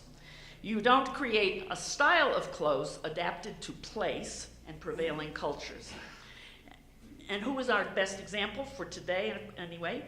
Well, surprisingly, and I think ironically, given the many ways that Mabel Dodge Luhan became the queen of the expat kingdom here in Taos, she never seriously reshaped her wardrobe, as did Brett, Rogers, and O'Keeffe, but dressed along the lines of mainstream styles that she could wear wherever her travels took her.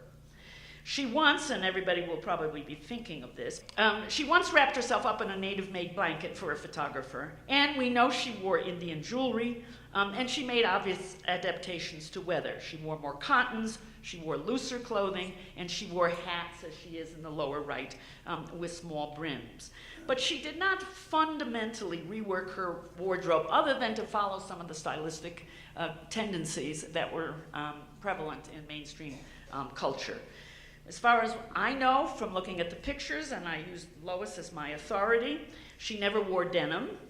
Lois said, "Are you kidding? Denim?" She wouldn't ever wear a pair of pants. She never wore a broomstick skirt, no cowboy hat, no bandanas, no boots.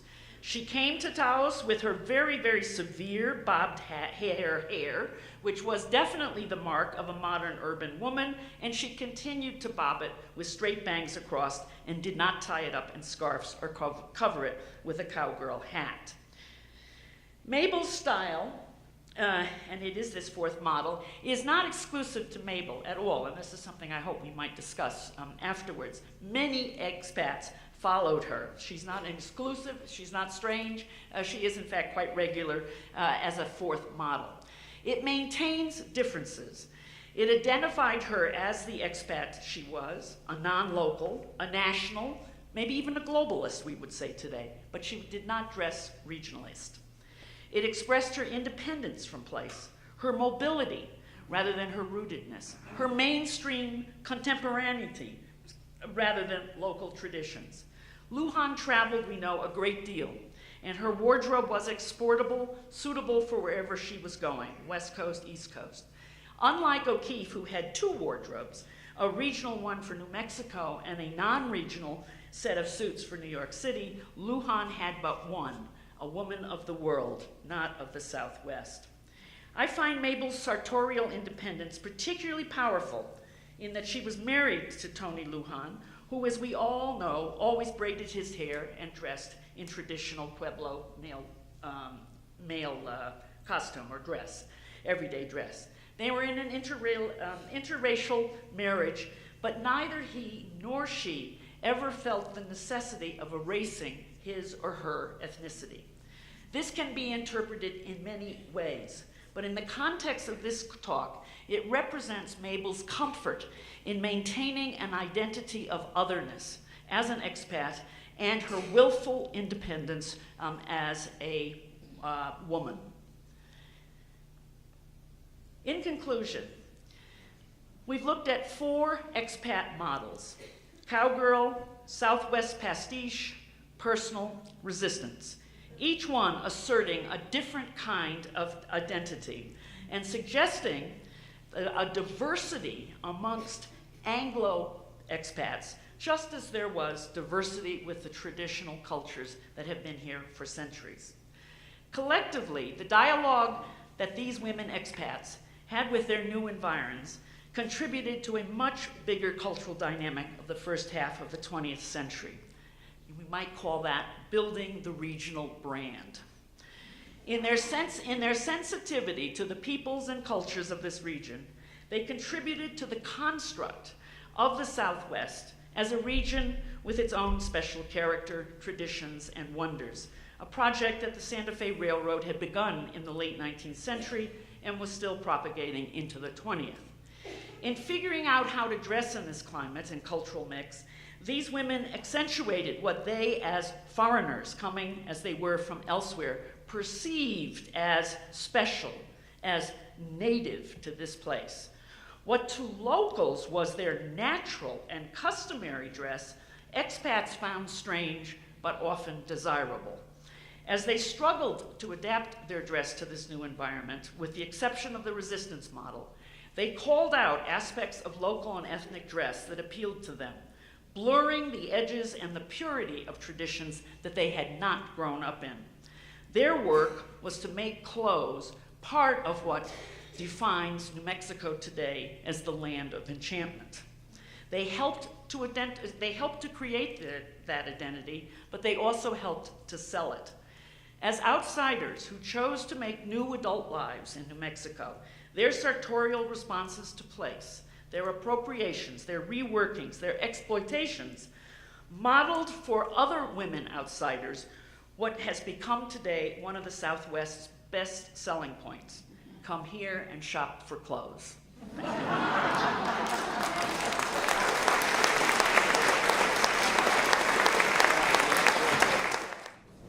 I think our best shops are our consignment shops. I just have to say that personally.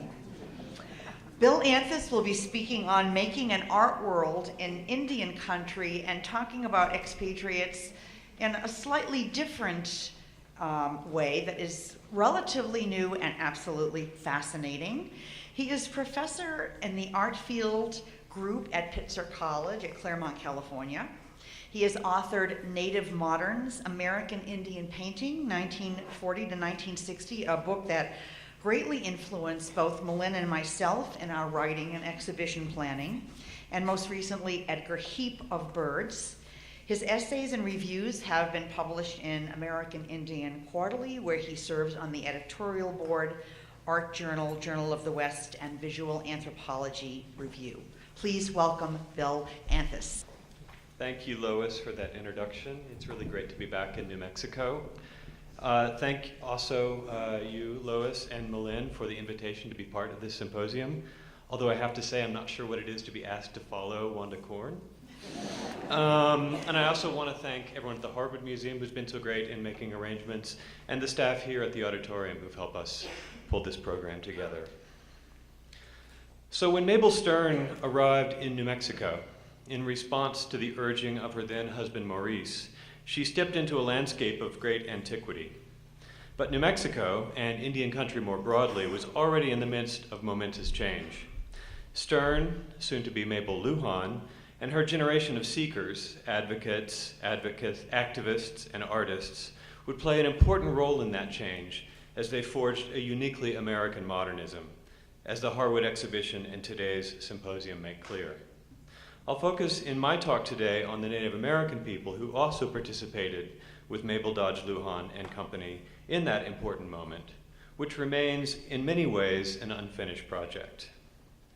With traditional means of making a living, and with political confrontation foreclosed as an option for a time, Native people across North America met settler society, and that's a term that I use to refer to essentially whites living on Indian land. They met settler society on the terrain of culture. Encounters were mediated through the production and exchange of arts and crafts as Native artists revived traditional items, and on the performance of identities for non-Native audiences. Native people made, together with Mabel Dodge Luhan and company, an art world in Indian country. Historian Frederick Hoxie has described a generation of important and influential Native American artists and public intellectuals coming of age during the late 19th and early 20th century, including the Omaha ethnologist Francis LaFleche, the Dakota physician Charles Eastman, and the Sioux author, lecturer, and musician Gertrude Bonin, also known as Itkala Saw, who's pictured here in a series of portraits by photographer Gertrude Casimir. Another of this generation, the Salish author Christina Quintasket, also known as Mourning Dove, writing her autobiography in the 1930s, voiced the experience of her generation as she wrote, quote, "Born long enough ago to have known people who lived in the ancient ways before everything started to change," close quote. This was a bridge generation, linking an indigenous past to a modern present. And Frederick Hoxie writes evocatively, quote, "Like thousands of her ancestors, Mourning Dove experienced non-Indians not as visitors on native land, but as a daily conquering presence. But like few others, Mourning Dove had access to both the English language and modern technology and could therefore communicate her reactions widely. In this sense, Mourning Dove and her contemporaries were the first generation of Native Americans who could explore publicly the meaning of their predicament. Positioned as they were between a remembered world of relative freedom and the grim realities of industrial society, people like the Colville author attempted to define ways in which their communities and their traditions might be valued in a new setting. They believed they could neither flee from white society nor contemplate an alternative world peopled only by Indians. For Mourning Dove's generation, the future depended on their ability to define and protect areas in American cultural and political life where the ancient way might somehow survive.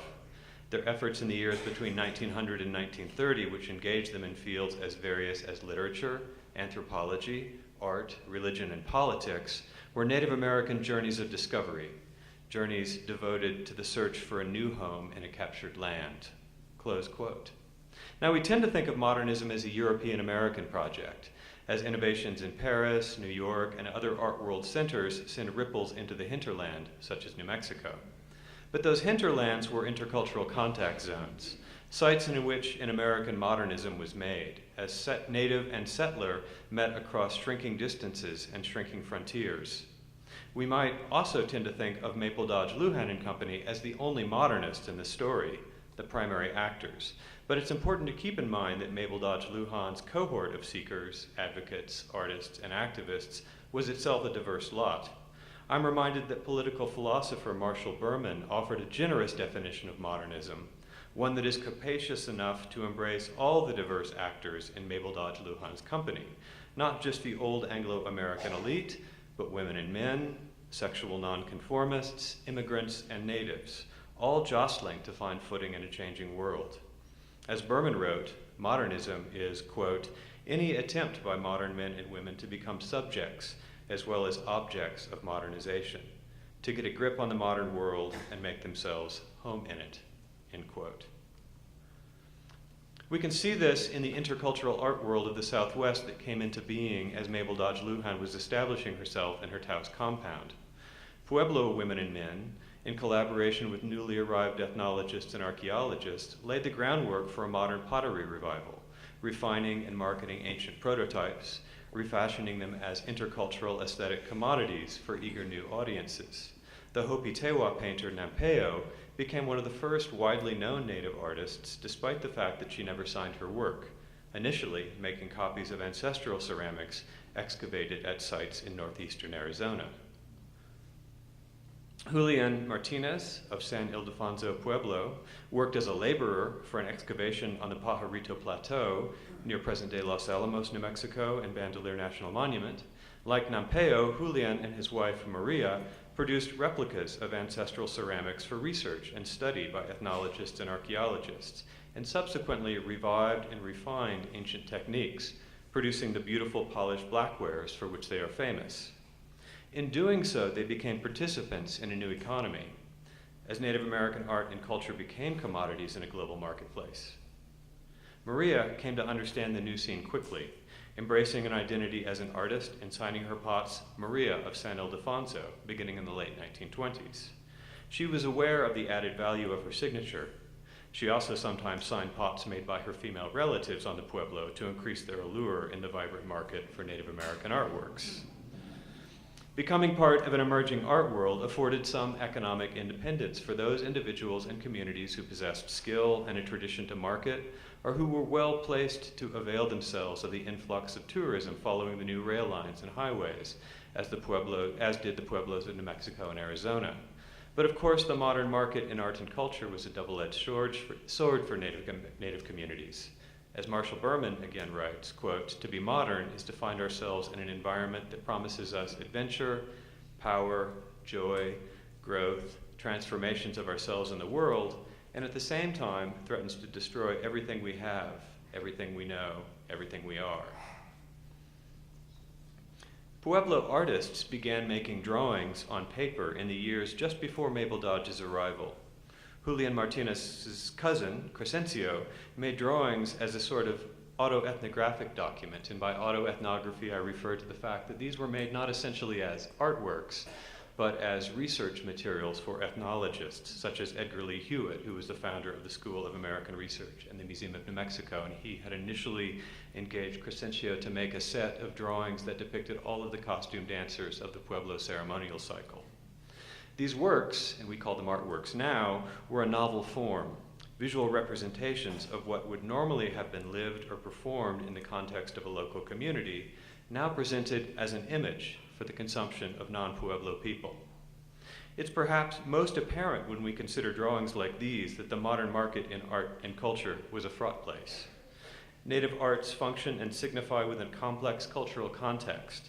The aesthetic and visual artifact is inseparable from spirituality, connection to place, community, identity, and history. As such, pictorial arts have an especially contentious history for Native peoples.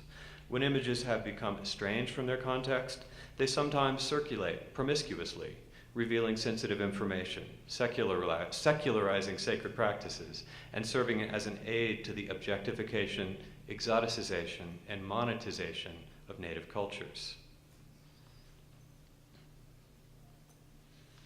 Julian also made drawings for Hewitt and others, as did Crescencio's nephew, Agua Teixeira, Alfonso Roybal, and Velino Herrera from Zia Pueblo.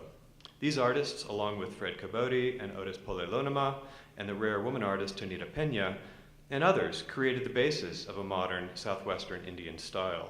These are characterized by a tendency to edit out all references to modern life, to place their subjects in an idealized vision of the past. Even so, we should recognize these artists as modernists. They were men and women seeking footing, agency, and advantage in a changing modern world, distinguishing themselves as individuals, and at times running afoul of traditional Pueblo authority, even as they sought to remain rooted in another, older temporality and space, Indian country.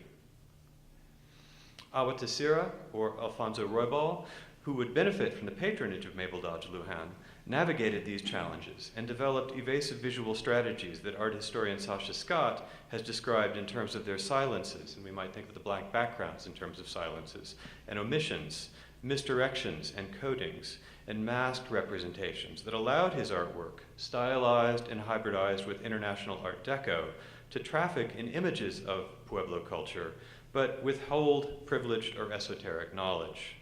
Paintings such as these could travel to exhibitions in New York and Europe. They could serve as interior decoration, such as the mural he created for Mabel Dodge Luhan's home. And in general, they could serve as a visual image of Pueblo culture for a wider audience. Like Maria Martinez, Agua Teixeira understood the added value of the artist's signature, as this drawing by Agua Teixeira featuring the name Julian Martinez suggests, although Julian also did make drawings. So there was some trading back and forth with signatures and artworks.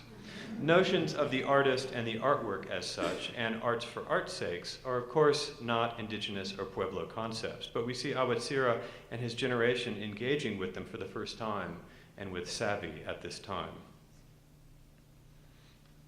As Agua Teixeira developed a stylized and decorative style, other artists, such as Tonita Peña, focused on genre scenes of daily life, and her perspective as a Pueblo woman led her to focus on traditional activities such as the preparation of corn and the baking of bread. Other artists, including Velino Herrera and Pop Chali, who was mentioned earlier, focused on scenes of nature and animals, which became a popular subject. By the 1930s, these styles, which avoided the dangers of depicting esoteric information, had been established as the, quote, Santa Fe style of Native American painting, practiced by artists hailing from Pueblo communities, Hopi and Navajo lands, as well as further afield. This style was consolidated under artist Dorothy Dunn, a Midwesterner trained at the Art Institute of Chicago, who established the first art program at the Santa Fe Indian School in 1932, where a generation of Native American artists began their careers. Pablito Velarde, Santa Clara Pueblo artist, was one of the first class of students to graduate from Dunn's program. Velarde is subsequently one of the best-known Native women artists of the 20th century. And even before completing Dunn's program, Velarde worked on New Deal cultural programs under the Department of the Interior. In 1934, She was one of 15 students hired under the Public Works of Art program to create murals in Indian service buildings throughout the Southwest. And in 1939 to 1945, Velarde worked with the Civilian Conservation Corps as an artist in residence at Bandelier National Monument, the ancestral Pueblo archaeological site near Santa Fe, where she made paintings of traditional scenes, such as this one. The groundbreaking work of Pablito Velarde, Awatsira, and other native artists who were part of the larger story of Mabel Dodge, Luhan and Company is remarkable, for many reasons that I can only begin to talk about today. But the project of forging a modern America, Anglo and immigrant, settler and native, women and men, remains unfinished business. Mabel Dodge herself, in her 1947 book, Taos and Its Artist, chose not to highlight native artists as part of the city's unique, vibrant art history. And other ambivalent artifacts remained from the early years of the 20th century, as figures such as Mabel Luhan began to consider Native American cultures as part of a larger and more diverse American history and culture. The work of Native American artists in the 1930s was part of an important shift in the nation's relations with Native communities, recognizing the value of pluralism and reversing decades of official policies of assimilation and expropriation of Native lands. And that is part of another longer story for another time. The murals created in Washington, D.C.'s Department of the Interior building in 1940 by Valina Herrera and other Native artists expresses a recognition that Native American art and culture, in the words of Commissioner of Indian Affairs John Collier, who had first come to New Mexico at the invitation of Mabel Dodge Luhan, were to be, quote, prized, nourished, and honored. But these artworks, which so beautifully express the optimism and intercultural curiosity of Mabel Dodge Luhan's generation of seekers, still picture Native people in an idealized past. They are valuable as what American Studies scholar Alfred Hayworth Jones called a, quote, usable past, which so many of Mabel Dodge Luhan's generation sought when they came to New Mexico in the Southwest. These artworks do little to picture or wrestle with the challenges faced by modern Native people and communities in the 20th century or today, and that project would become the work of a later generation of Native American artists and intellectuals. Thank you.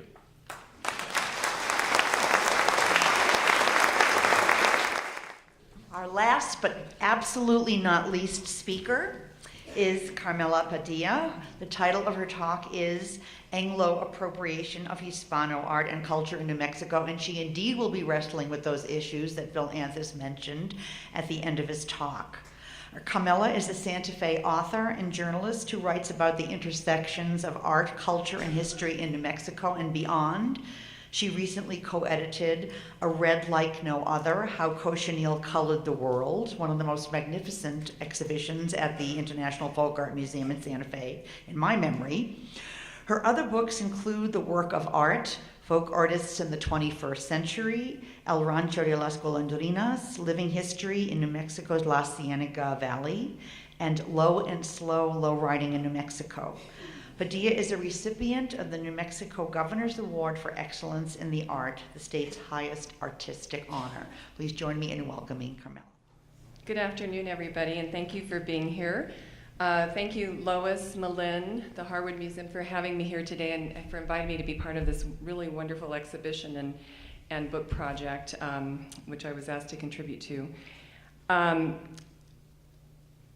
here to talk about a topic that has been discussed over time, especially over the last decades, many times. It's been fervently debated and investigated, and many take extreme positions on the question of whether the cultural, aesthetic, and economic exchanges initiated in New Mexico in the early 20th century by Anglo newcomers and that continue to take place today have eroded or enhanced Hispano art and culture.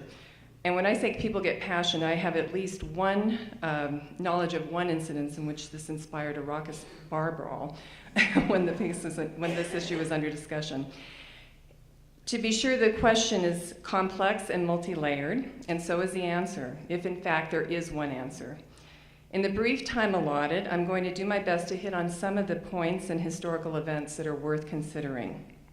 I begin with the Folk Art Collectors, a 1992 wood sculpture by the noted Santa Fe Hispano artist Luis Tapia, who, full disclaimer, is my husband.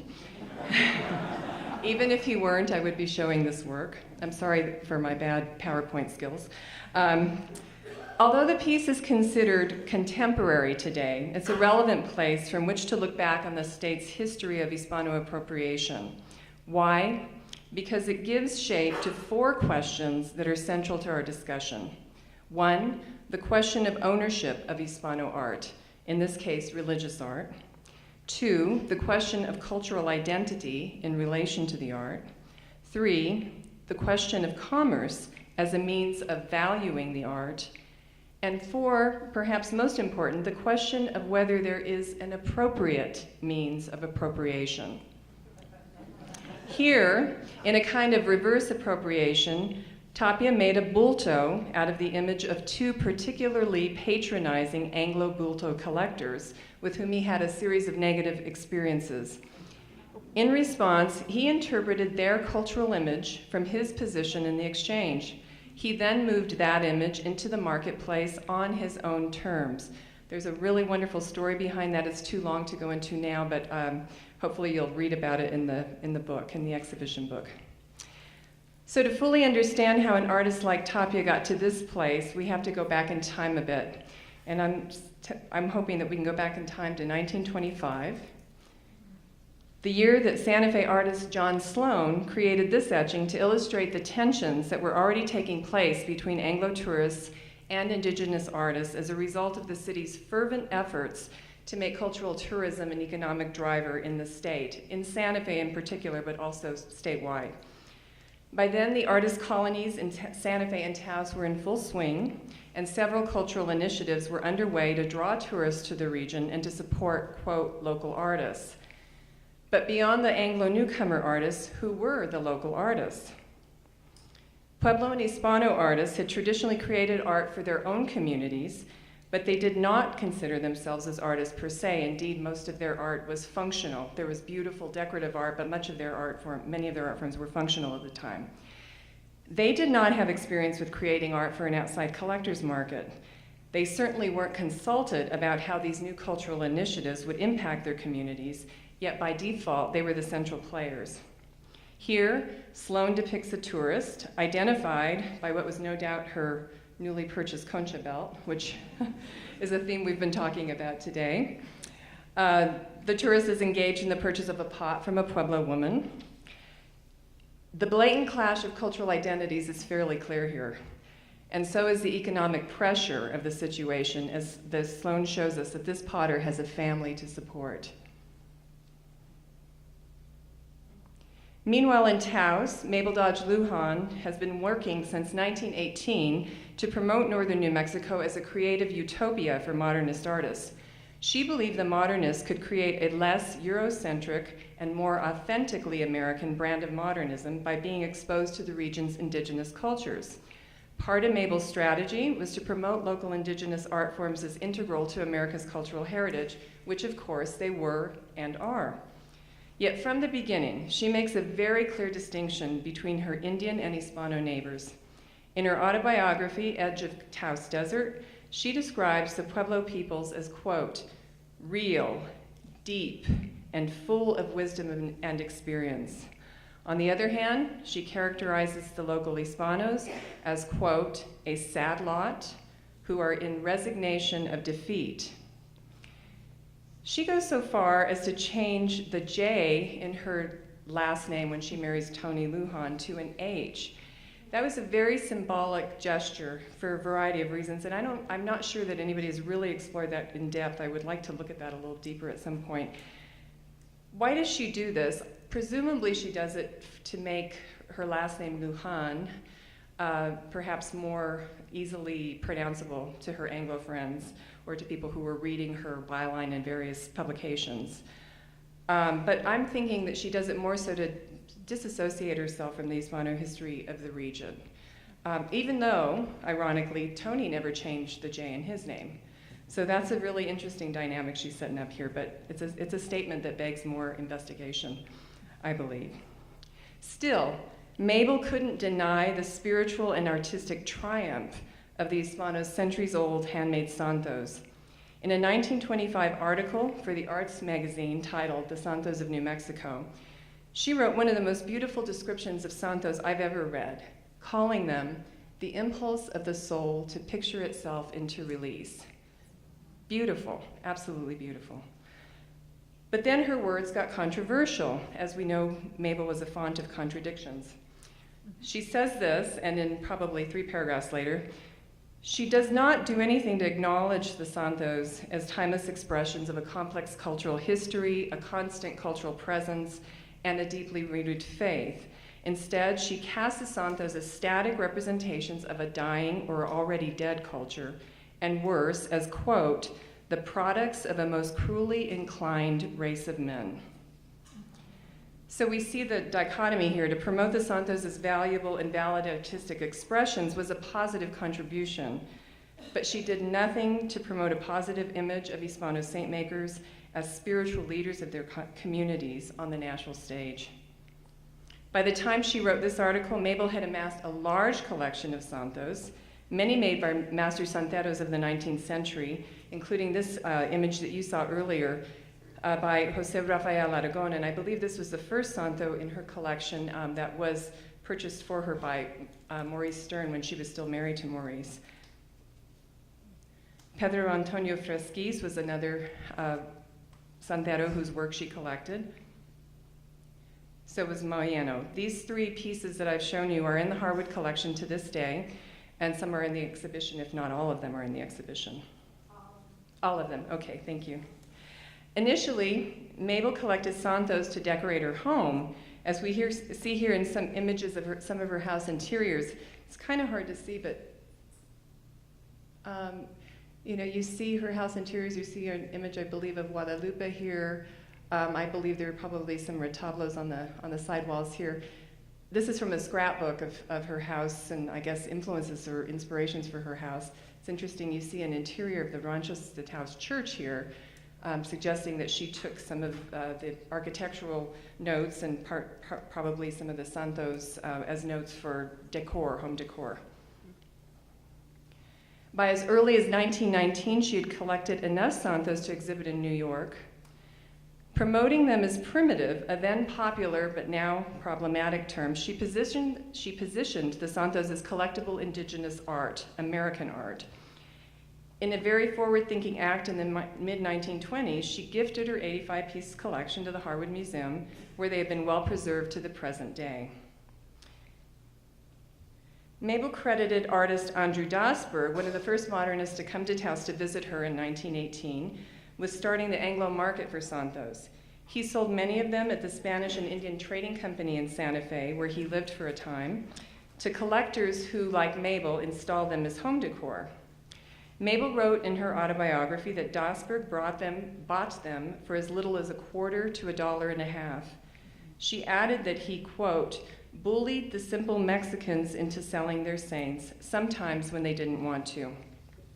She wrote nothing of the economic pressure on the local Hispanos that the Anglo collectors had created by positioning the santos as cultural commerce. As the santos gained exposure outside of their original community context, they began to be more appreciated for their aesthetic value. The preeminent Philadelphia collector Albert Barnes, who purchased a number of santos from Dasberg while visiting Mabel here in Taos in the early 30s, exhibited them alongside European Impressionist and Modernist works. In this way, he encouraged viewers to consider the painterly merits of retablos, such as in this stunning image of San Miguel. On the downside, he modified the works, squaring the sides, slicing off the handads' backs to make them uniform for exhibition. This, of course, altered their significance as handmade cultural artifacts, and perhaps even sliced off the names of their makers in the process, which would have been, or other information that was valuable, would have been valuable to their provenance today. But still, he was exhibiting them for their aesthetic value and asking people to consider them as paintings alongside Impressionist and Modernist works. Also, many of the newly transplanted modernists and other artists to New Mexico found inspiration and beauty in the santos, sometimes using them as models for paintings. You heard MaLin speak a lot about Marston Hartley. He was a passionate student of Native American culture, but he also recognized both the aesthetic and cultural value of the santos. Here he shows their spiritual interplay with local Native American rituals. And in this piece, which Lois also showed earlier, he makes the retablo a focal point of his still life, in fact, elevating it above objects of Native American material culture. As MaLin also noted earlier, here in Victor Higgins' piece, New Mexico Santo, he used that retablo, the Aragon from Mabel's collection, as the direct inspiration for his 1930s painting. Other artists found fascination with the rituals of the Hispano Penitente Brotherhood. Here, and all these now are considered classic works, but they are all inspired by Hispano ritual culture and other aspects, other influences. Here, William Penhallow Henderson represented both the intensity and the solemnity of a Penitente Holy Week procession. This piece, I believe, is in the New Mexico Museum of Art in Santa Fe, and also in the exhibition. Ansel Adams photographed the interior of a morada en Española in 1929, which begs the question, how did he gain entry to a morada in 1929? Something that's very hard to do even today. Katie Wells offers a rather dark interpretation of a penitente meeting house. Wells is another person who amassed a really wonderful major collection of nearly 300 well-documented santos that now are mostly in the collection of the Museum of International Folk Art, as well as some are in the collection of the Museum of Spanish Colonial Art, both in Santa Fe. And in dramatic fashion, Barbara Morgan photographed the penitent, an image of a penitente self-flagellating, who was a character in a Martha Graham modernist drama. Martha Graham came out here to visit Mabel many times, and she witnessed Holy Week rituals, and this dance drama was inspired by those rituals. This is a very powerful image. Still others conveyed the inherent spirituality in the landscape and everyday life of the Hispano community. As MaLin discussed earlier, O'Keeffe created many paintings with the cross from the morada in the foreground, really establishing the predominance of spirituality and Catholicism in the landscape of New Mexico. In Paul Strand's beautiful photo of Ranchos de Taos Church, he powerfully conveys the idea of the church as a community anchor, a spiritual anchor, and an architectural anchor. And it's just gorgeous the way it looms over the entire village. It's such a wonderful statement. And in one of my favorite paintings from the era, Paul Berlin, who was a modernist who came to Santa Fe in 1913, and I believe one of the earliest modernists to arrive, the earliest modernist to arrive in the Southwest, he created this beautiful and reverential portrait of the sacristan of the Church of Las Trampas, singling the sacristan out as an important community leader. Meanwhile, in Santa Fe, the writer Mary Austin was moving her interest in what she called the Spanish arts in a different direction. Austin advocated encouraging local Hispanos to produce santos. The idea was to have them model new works after historic santos. These could then be sold to provide critical income for living artists. In 1925, Austin, along with artist and collector Frank Applegate and a number of other mostly Anglo patrons, founded the Spanish Colonial Arts Society in Santa Fe. Its goal was to support a so-called revival of so-called Spanish colonial art. The term Spanish colonial, however, was problematic from the start. Why? Because many of the historic santos used as models for revival era artists were in fact created after the Spanish colonial period in New Mexico, or post-1821, which was the Mexican period in New Mexico. Nonetheless, the term stuck. In 1926, the Society launched the Spanish Market as an annual venue where living Hispano artists and predominantly Anglo collectors traded in authentic and traditional Spanish colonial art. The market was overwhelmingly successful, and it continues to this day. The Society also started a major collection of historic santos, now housed in the Society's Museum of Spanish Colonial Art in Santa Fe. The collection includes this large-scale painting of San Rafael, created and signed by Bernardo Miera y Pacheco, who is widely acknowledged as New Mexico's first santero, or saint maker. Originally, this retablo was created for a wealthy Hispana patron from Santa Fe. Her name was Doña Apolonia de Sandoval. We see it here in the dedication see her name here in the dedication that Miera y Pacheco created. and where he signed his name. This is actually his earliest known signed and dated retablo.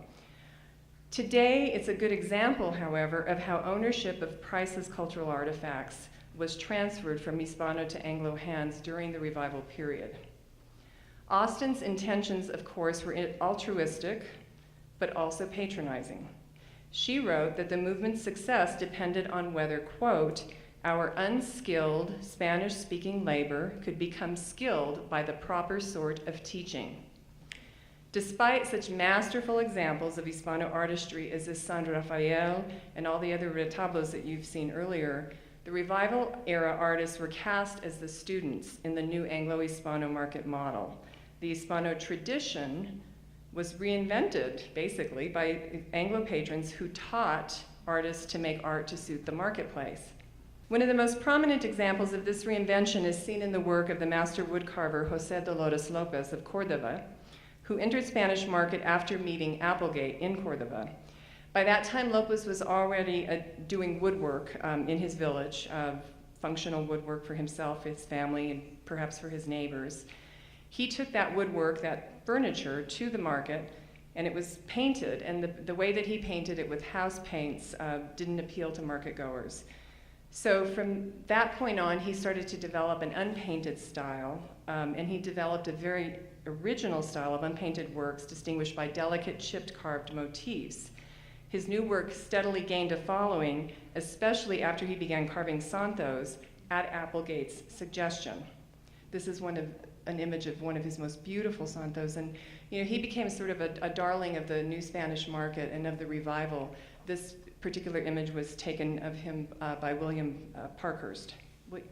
William Parkhurst? Parkhurst, the photographer. I'm sorry if I'm getting his first name wrong. López also exhibited at the Native Market on Palace Avenue in Santa Fe. This was a hugely successful enterprise, which included a national mail order catalog, where some 350 Hispano artists sold their work between 1933 and 1940. Beyond wood carving, they featured tin work. You can see that here in these photos.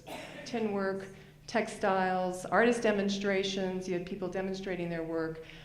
Here in this right-hand corner is, I believe, the painter Sheldon Parsons in his big cowboy hat. It was a hugely successful enterprise founded by Leonora Frances Curtin, and she really helped support a lot of artists during a very difficult time in the economy of New Mexico in the early 30s to 1940, including López, who showed here as well as in the Federal Art Project, which was taking place at the same time. Surely it was López's talents that propelled him into the public eye, and his original style inspired a vital family cottage industry that continues to this present day. But a traditional Spanish colonial artist, López was not. Neither was Taos woodcarver Patrocinio Varela, whose rise in the public eye was carefully managed by Federal Art Project director Russell Vernon Hunter.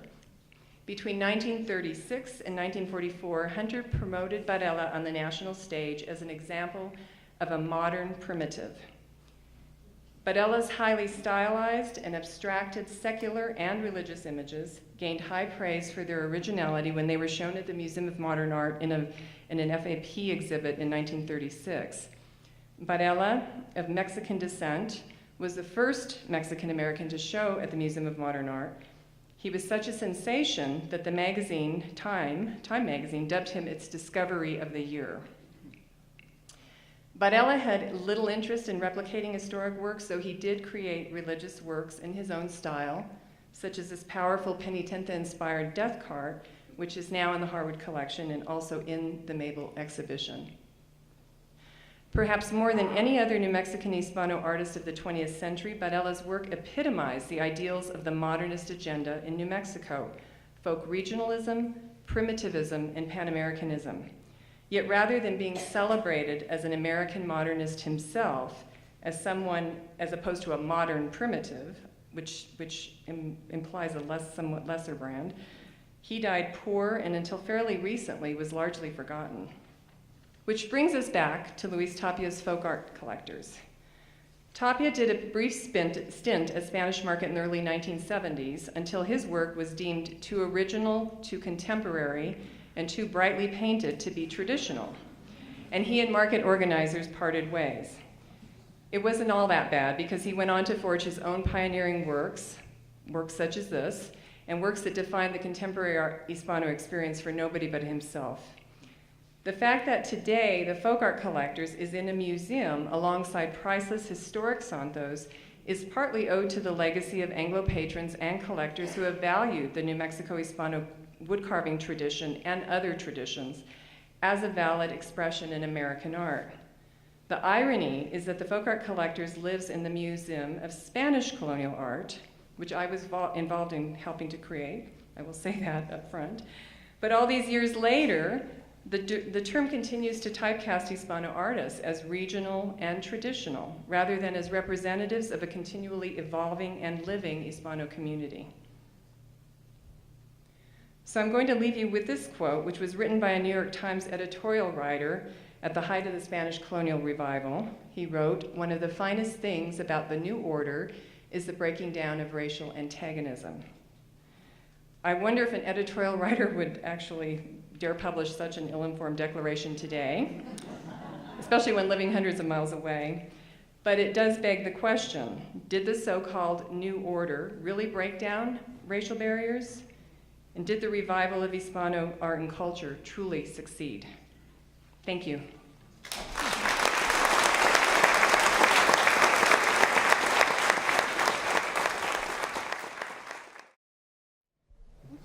So I would invite everybody to move up who's left. These are the people, obviously, who have the greatest stamina, so I'm very proud of all of you. We have talked enough, and we think it's time to open this presentation up to the audience, and I'm sure that many of you have questions. Obviously, we could not even begin to cover the in-depth, the material that all of us have worked on for so many years. But we invite you to buy the book and get much fuller understanding of what each of us has done and written. We will do some book signings at 4:30. So we're going to make this Q&A short because everybody's attention span has got to be close to being worn out, though obviously not completely. So Juniper here has a mic, and she will bring it to anybody who wishes to ask a question. And I just invite you to begin.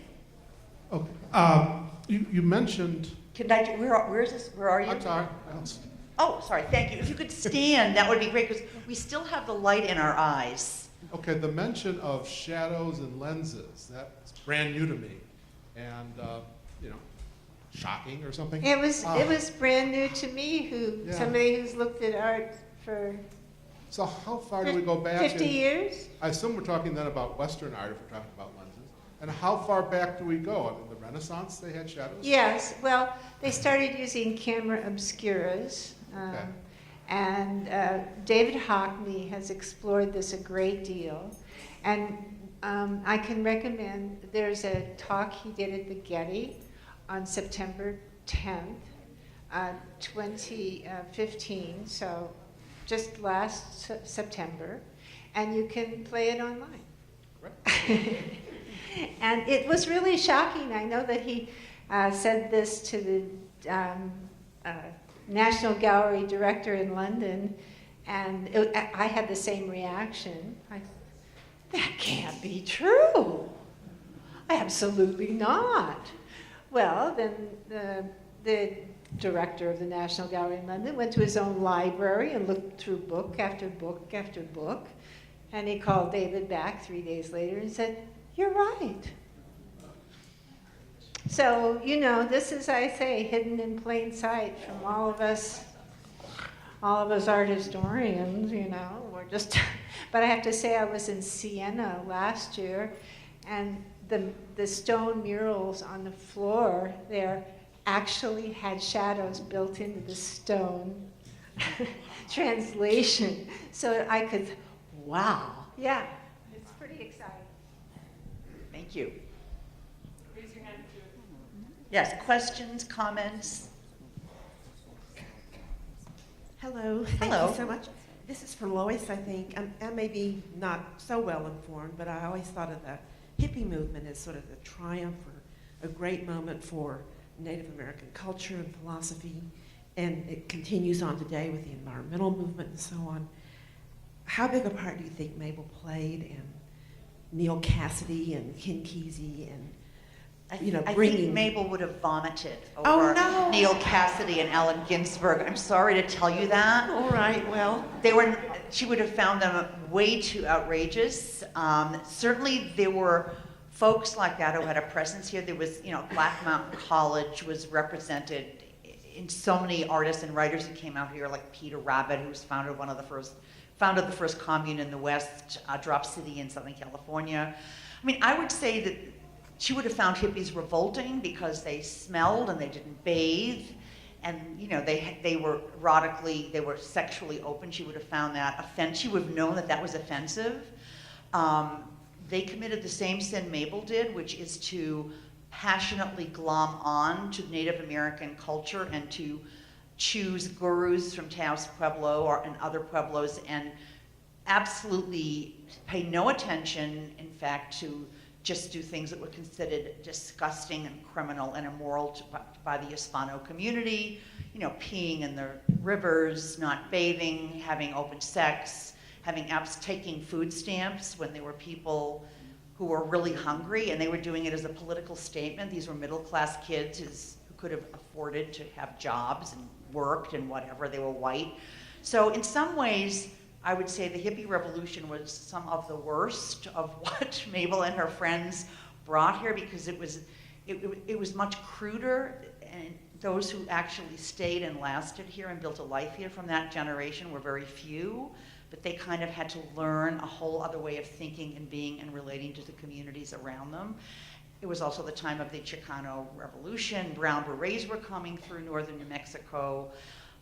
So it was complicated because there was a real appreciation for Native culture. There was absolutely no appreciation for Hispano-Catholicism, which was much more true of the Anglos and Taos than it was in Santa Fe, even though they were equally patronizing in the way they talked about Hispanos, Mary Austin being a good example. There was much more sympathy among those who fought for Native American rights in Santa Fe for Hispanos who'd been living for 200 to 300 years on what was originally Indian land, and were certainly not large land grant conquistador aristocrats from Spain. In Taos, John Collier and Mabel were fiercely pro-Native American and wanted every acre of land that had ever been taken away from the Taos Pueblo to be returned to them, and it created a huge rift among the Anglo patrons in Santa Fe and New Mexico. And when the hippies came in, it exacerbated problems that had existed for a very long time among privileged Anglos and even more impoverished Hispanos and Native Americans, who certainly didn't fare any better economically just because a few hippies came by and asked to do their ceremonies with them. So I write about that in my book, Utopian Vistas, because Dennis Hopper owned Mabel's home, and he was one of the people who came in who meant well, but helped to arouse enormous violence and problems among these various communities. Thank you. So I have a gender-related question for anybody. In the last few years of her life, I had the privilege of working with Pablito Velarde, and she told me that when she was working in the Federal Art Project, the New Deal, that she left the Pueblo because, Santa Clara Pueblo, not far from here, because Native American women artists were not, it was okay to do pottery, but they really weren't supposed to paint. So I'd be very interested in hearing more about that. Yeah, I just made brief reference to the rarity of Teniente Pena and Pablito Velarde as well. And it is interesting the way that those arts were very clearly gendered. And that maps onto a hierarchy from the Western art world about painting above the arts and crafts. And I think that makes Pablito's innovation and her success and Teniente Pena's work all the more interesting in that they were breaking several boundaries simultaneously. But most of what we think of as Native American painting in that first generation was male artist. It did change after the 1930s, with the program in Santa Fe, which was much more mixed that way.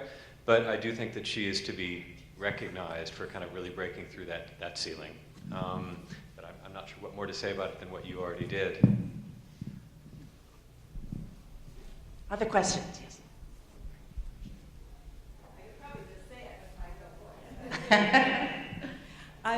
I'm interested in the behind the scenes. I'm asking for a few more tales of adventures in curating, because I want to commend everyone in this room and in this town and beyond who had a hand in that magnificent exhibition, which is so multi-leveled and so multi-threaded.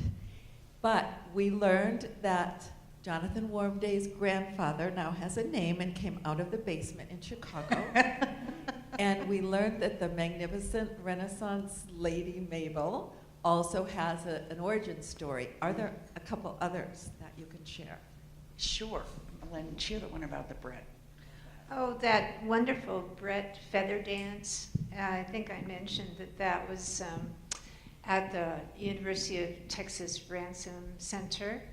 And I actually went to look at a portrait of D.H. Lawrence. I mean, that was one of the things I'd requested to look at. And when I went down into the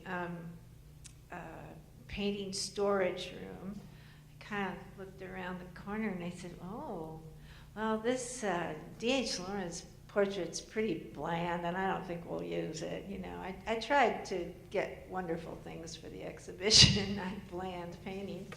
And I went, whoa, that Brett is fantastic.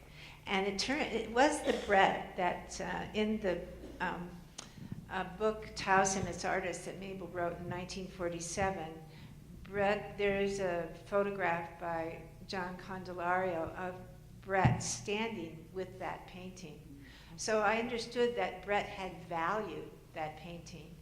And she was in her cowboy outfit, cowgirl outfit, and with this painting. And so I said, let's take that one and forget the Lawrence. And they said, oh, gee, I think that's never been shown. I think we'll have to have the conservator look at it. So, of course, the conservator looked at it, and conservation had to be done both on the painting and on the frame. So that was done for this exhibition. Yeah. There are a number of things in the exhibition that have never been shown. I could just put a star on every label. Actually, a friend of mine was here last week, MaLin, a music historian from Boston, who said, why don't you put a star on some 30 to 35% of the works of art that have never been shown before in this exhibition? Would people find that interesting? Yeah, I think it's a great idea, and it would certainly be easy to do, or if shown once. So that fabulous portrait by Jacques-Emile Blanche was shown once at Carnegie Mellon Art Institute, but you know that hardly counts. And then it was donated and went into the basement of the Birchfield Penny Museum. So Albright Knox, sorry. So I think it would be a great idea. I do have a couple of other finds. And these were really MaLin's finds, and it has to do with our interest in making sure that women artists were fully represented who were part of the circle. Yeah, I think you should say something about Marjorie Content Tuma and the Dorothea Lange photographs, which turn out to be, they're very small. You could so easily miss them in the exhibition, but don't. They're like this big. But they both represent really important moments in these artists' lives. So I was looking for, I'd say, 30 years for the woman with chickens photograph. It's like this big, but, and Dorothea Lange's estate or archive is at the Oakland Museum. And that had actually been reproduced on a poster. And it was in Van Deren Koch's book on photography in New Mexico. But there was no credit as to where it was. So I looked everywhere. Lois looked everywhere, you know. And finally, Dorothea Lange, unlike her husband, Maynard Dixon did 40 paintings while he was here over the winter that they were here. 3132. Oh, I thought it was 1931, 32. yeah, 3132 was not the number of paintings, but the year 1931-32.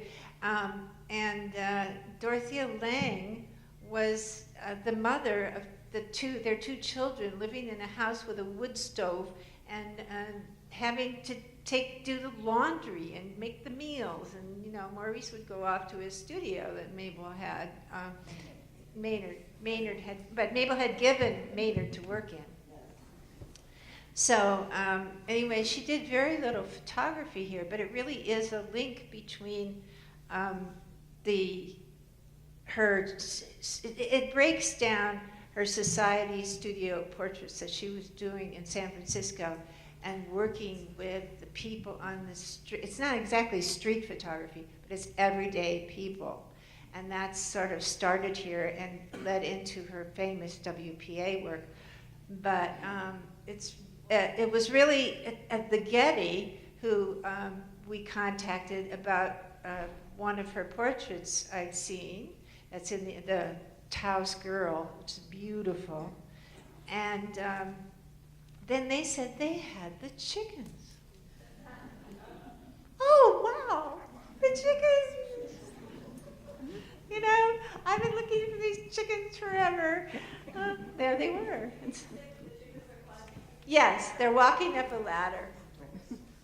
It's a fabulous, and I wanted it because they called Mabel's house Los Gallos, the rooster. So I know it's not by the Los Gallos label, but I was like, okay, well, people can make the other one. Okay. There's also a portrait of Antonio Mirabal that I think is so much better than her husband Maynard Dixon's painting of Antonio Mirabal. Mm-hmm. And if you look at it, he captures something about this. She captures something about this cacique's face that is so incredibly powerful. And I don't find the painting anywhere near as, even though it's much bigger, anywhere near as powerful. Marjorie Content Tuma. Marjorie Content, I learned this by finding out where she was in her life, was a wealthy young woman who ran the first feminist bookstore in the United States, all women bookstore, women-owned bookstore in New York City in Greenwich Village. And all the books that Mabel, the first several hundred books that Mabel purchased and donated to the Harwood Library, including John Reed's History of the Bolshevik Revolution, 10 Days That Shook the World, came to Taos via that bookstore, where Mabel had a standing order for 30 books a month until it closed in 1925. And she did some fine photography work. She married the African-American poet Jean Toomer, who'd been out here purportedly to start a Gurdjieff Institute in 26, and she married him here in 34. He insisted she stop doing her work, and so the rare find, it was, MaLin is the one who was able to find, there's a private owner who owns her entire collection. Well, no, she's the representative of her collection.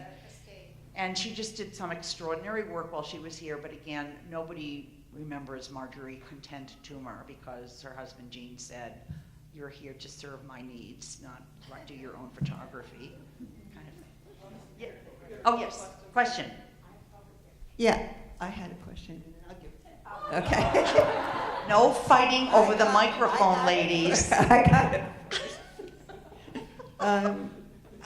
I just have this ongoing question, and being an expat, I think that's a great term for bringing that into many of us lives. But my observations are that, or my question is that I haven't found out, is the relationship before Mabel Dodge, in which the Hispano culture and the Indian culture were colonized, and how that relationship was, and the feelings that I feel here, that there are many people who feel the Anglo sort of taking over, but I wonder also about the Spanish taking over. And certainly they did when they came in the 16th century. So I'm not sure that if there have been books written on that, that you as scholars would know. And also, I know hippies that took baths. Thank you. Oh, good.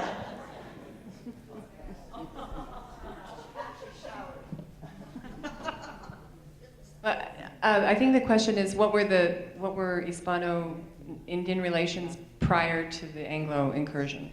Well, they were fraught, as you might expect, because the Spanish had come in and conquered the Indians, and it was 300 years of back and forth, including the Pueblo Revolt, the most successful Native American revolt in American history. I'm sorry? The first American Revolution, and the Indians won, basically, until the Spanish came back and reclaimed the place.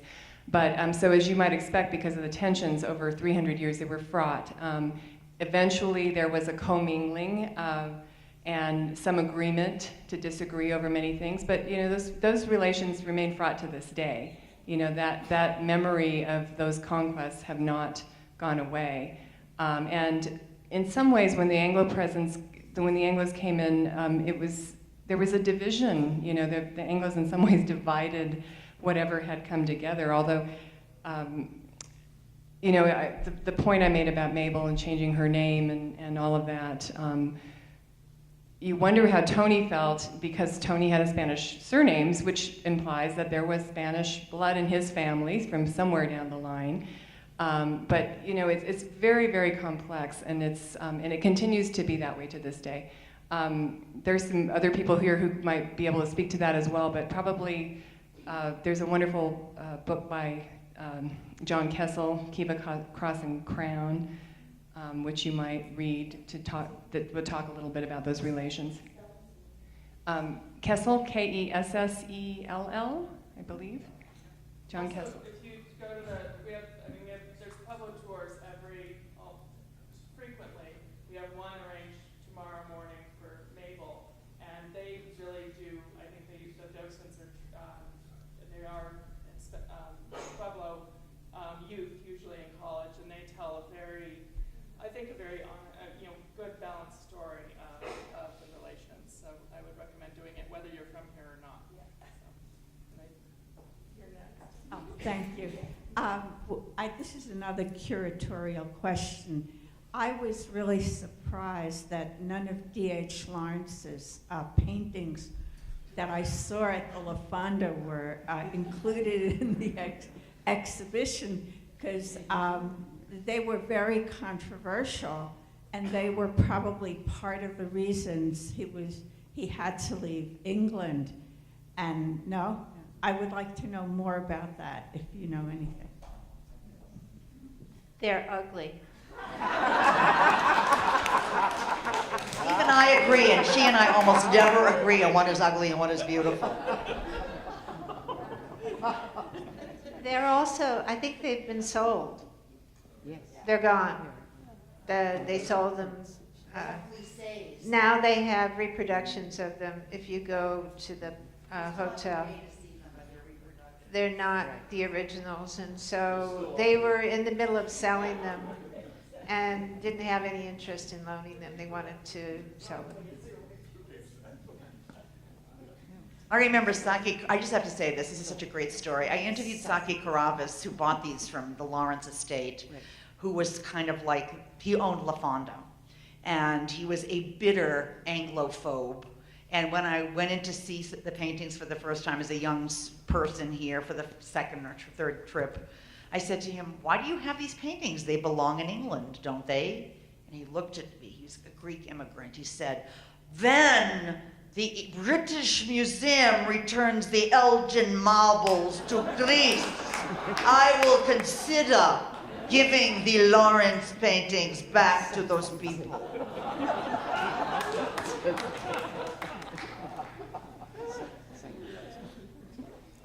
I'd just like to make a comment and ask a question. One of the things I really appreciate about this whole symposium, and I haven't been to the exhibit yet, but I plan to do that tomorrow, is that you have allowed politics to enter into the realm of this artwork and this history, right? So I really appreciate that. And I'd just like to say a little bit more about that, right? What was at stake at this period? Part of what was going on, I think, is that New Mexico had just become a state in 1914, right? So it took from, 1912. So, sorry. So it took from 1848 to 1912 for this to become kind of an enfranchised part of the United States. So part of what was going on at this period with these artists was that they were mediating part of that process of enfranchisement, right, for the rest of the country. Part of what I think was going on with that too is staking a claim for the land. And if we make it seem like both the American Indian populations and the Hispano population was a thing of the past, then it makes it easier for the Anglo population to make its imprint on the land itself, which of course was just such an amazing character in all of the artwork that you showed here today as well, right, this place. So who does this place belong to? This artwork was playing a role in telling that story for the rest of the country. And I think it also has an impact on environmental regulations or land use in this area as well, right? Because if we had paid more attention the to return of Blue Lake under, when Nixon signed the legislation that returned Blue Lake and 48,000 acres to Taos, Pueblo, which it had been fighting to get back since 1906 when Roosevelt took it away and made it national forest land, was the first time land, to my knowledge, had ever been returned to an Indian tribe in U.S. history. And it set a precedent which unfortunately did not serve many of the other Indian complainants around the country who wanted to get land back, because very few actually did, but at least it set that precedent and it acknowledged that that land had been stolen from them. Mm-hmm. Nixon needed to do something to fix up his image. I was glad he picked this if he had to pick something. Vietnam would have been nice too. That's a positive example. Unfortunately, a lot of the local land use traditions had been ignored for a long time. I think we're working towards remediating that. But I guess, I kind of like to ask a follow-up question to Carmella. Okay, sure. And then that'll be our last question, and then you're welcome to come and talk to us individually while we're signing our books out there, etc.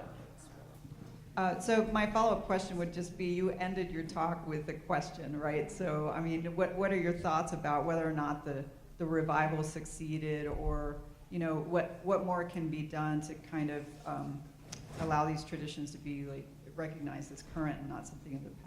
Well, I think the revival succeeded obviously in the sense of that there are now a number of Hispano artists who can actually call themselves artists in a way that is respected and lucrative for many, not for all, but for some. That they are now dealt with largely on their own terms in the marketplace, with exceptions, of course. But I think there's a long way to go, because I think in the greater American picture, and I'm talking regionally, I mean, here we have a very vibrant Hispano artist community, and people here are used to that as part of the mix. But I think on the greater American level of American art, they're still pigeonholed, they're still discounted as folk, as regional, as traditional, et cetera, et cetera. So I think, I said at the beginning of the talk, there is no easy answer because there's so many layers, and the fact that I used my husband as an example, and not egregiously, but in a way of that, somebody like him could cross that barrier, make a living, become a noted artist, and somewhat so on a national level as well, is a great thing of the revival, is a great result. But we still have many artists who are not even considered in the discussion. And Patrocinio Varela is one major example. I mean, for all, he was sort of carted around during the period that it was fashionable to do so, and then he was forgotten until 2008, really, when Edward Gonzalez and David Witt came out with their book that really talked about it. So I think, as Bill said, I think it's still a project in progress, or a work in progress with the Hispano art community as well. So I think there are successes, and there are still things that need to be changed, repaired, and there's still great failures as well. just have to say that the Aryan bird of prey is alive and well in Donald Trump, and we have to do everything we can to defeat him. Thank you so much for being here.